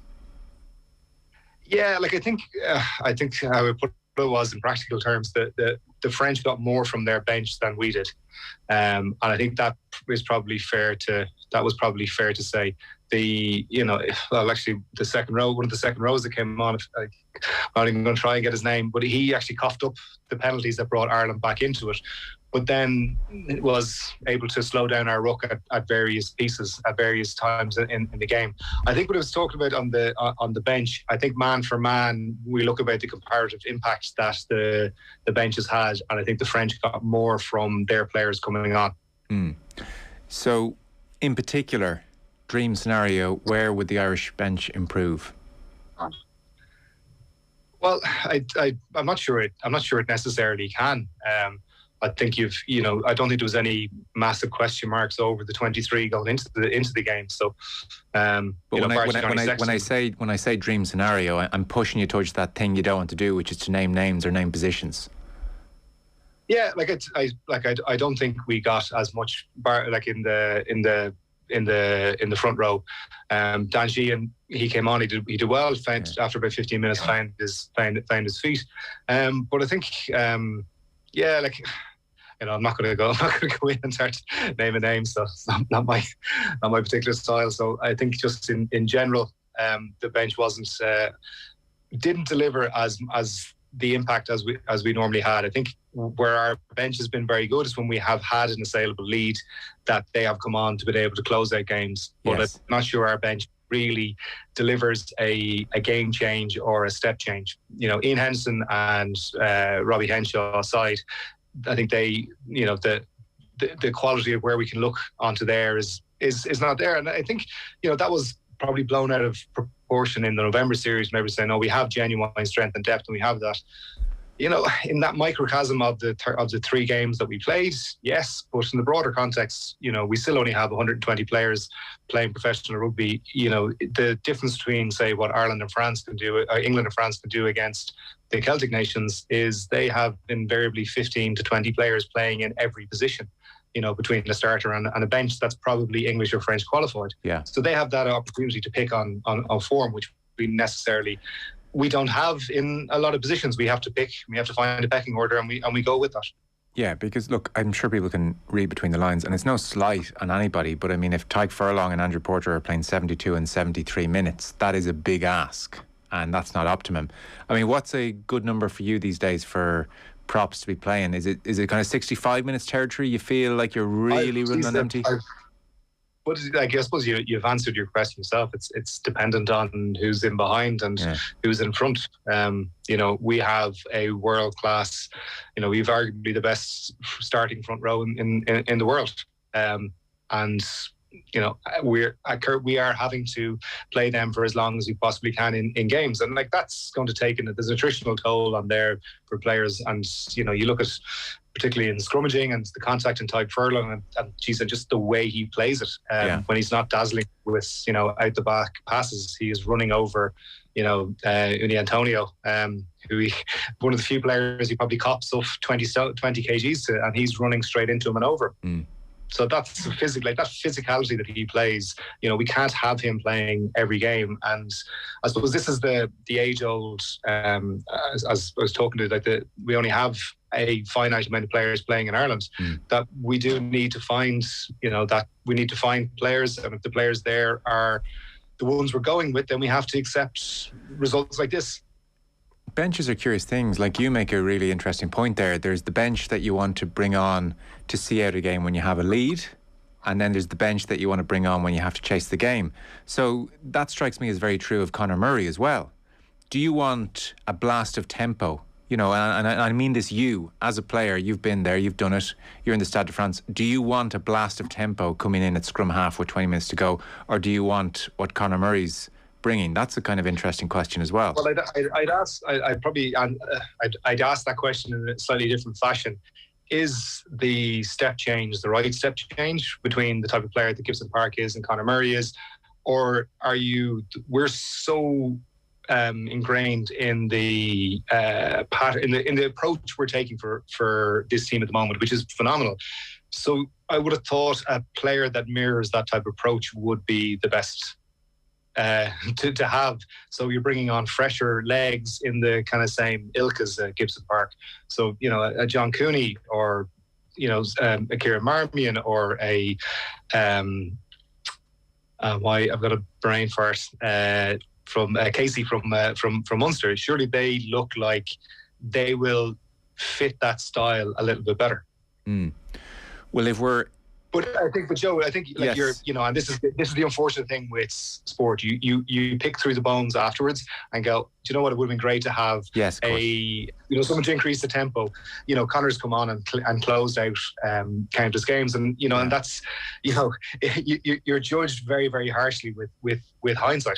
And it'd be easy to say now, like, oh, if we had a Gavin Coombs there, if you had a Marty Moore that came on, and you can throw names about, you can say them in and say, but the reality is they're not playing regularly enough, you know, and it can be a little bit lazy to kind of, you know, retrospectively pick through the ashes of it and say, well, you know, I would have done this or I would have done that. Listen, I appreciate the queasiness of, we're not even Monday morning quarterbacking here, it's Wednesday, so we've had a lot of time to quarterback the thing. However, the point, the way I would put it to you is, let's imagine we're talking the way Andy Farrell and Paul O'Connell and his team should be talking. So what did we learn from that game?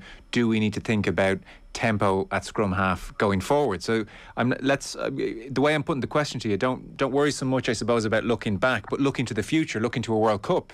Is it Murray you want off the bench to quote unquote see games out, or do you want that injection? That's the way to frame it, I suppose. Well, I would think I don't think that's necessarily the answer to the question. I'm not sure that's the question. I think how we responded to the French defence line is probably the bigger.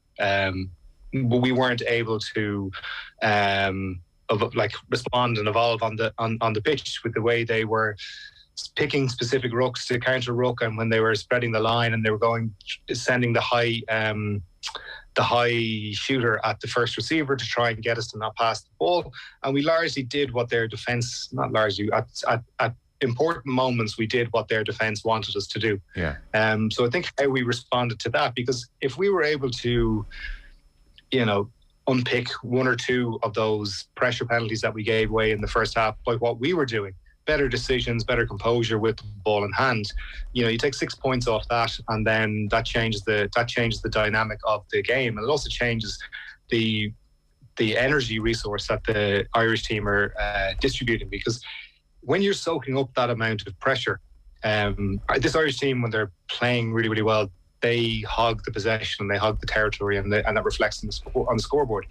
What France did was they didn't allow us to monopolise either of those two, and we had to play with, you know, even possession, even territory, and this was the net result. So we have to be able to find a way to win with a lower possession and a lower territory.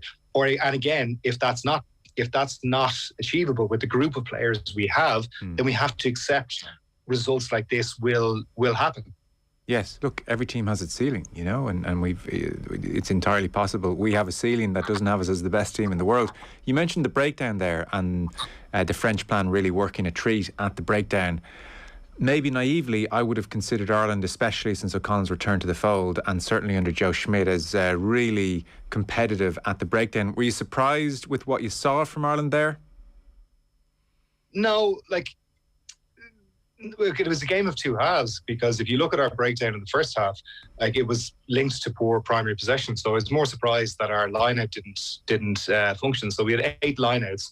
One of them was a free kick to us, and the other 7 were unplayable. We won them, but they were unplayable. So we never got to fire a shot really in the first half. So we had no choice but to soak pressure, and the French were a lot more accurate in the first half. So we were we were playing, like the majority of our launch play came from slow, stationary set piece, or the ball spilled out and was coming from a slow, medium ruck, which the French just didn't contest that ruck, spread out, shot up at the first receiver, and then targeted other rucks. Yeah. So it became quite of a hard place for Ireland to play out. And then you're kind of going, Joey hasn't played a huge amount of football and didn't necessarily have the feel as to how to build a kick to counteract that kind of line speed. It's pretty important for someone like him to get exposure in these big games. And like the overriding feeling for me with someone like Joey was he needs more game times to be able to flow at this level. And so to what extent did he flow then? I think like he was fitting into the game plan to what we wanted. But again, you can have the best plan in the world till you get punched in the face. Yeah. And Ireland largely got punched in the face in the first half. And then we went back into the changing room. Everybody got what they needed to change. The line-out functioned. We won our primary possession, and we were playing on front foot balls. So it looked a lot more integrated, looked a lot more seamless in the second half. Particularly, Gibson Park's try was the prime example of what Ireland were trying to achieve, and they did that. And I think that was, and even with that, playing on the back foot, Joey was composed, did as much as he could do, and I think he didn't try to overforce his hand and overplay, even though we were leaking points in the penalties. I think that was as valuable to us, getting us to the second hand. We didn't overplay, we didn't force it. You fix the primary possession piece, and suddenly we're playing on the front foot. He looked dangerous. He was, a couple of the steps and a little bit of acceleration that we're so used to him seeing. He fits the way Ireland want to play this game very naturally. He just needs to catch a break and get some games. Yeah. I don't know what you thought the gap was in advance of the game or where you thought the two teams were, but having watched the game now, what do you feel? Is there a big gap here between these teams, or it's neck and neck and could depend on a given night, or you would expect, say, France to win comfortably again if they were to play 10 times in Paris? Yeah, I don't think there is a huge gap between the players, between the teams. I think what the French have at their disposal is the ability to pick quality on form, and we don't necessarily have all that. We have to, not that we don't have quality, but that we have to pick within the confines of our playing structures. I think we have a much more evolved and developed game plan has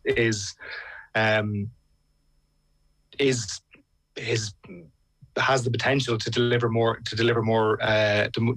results.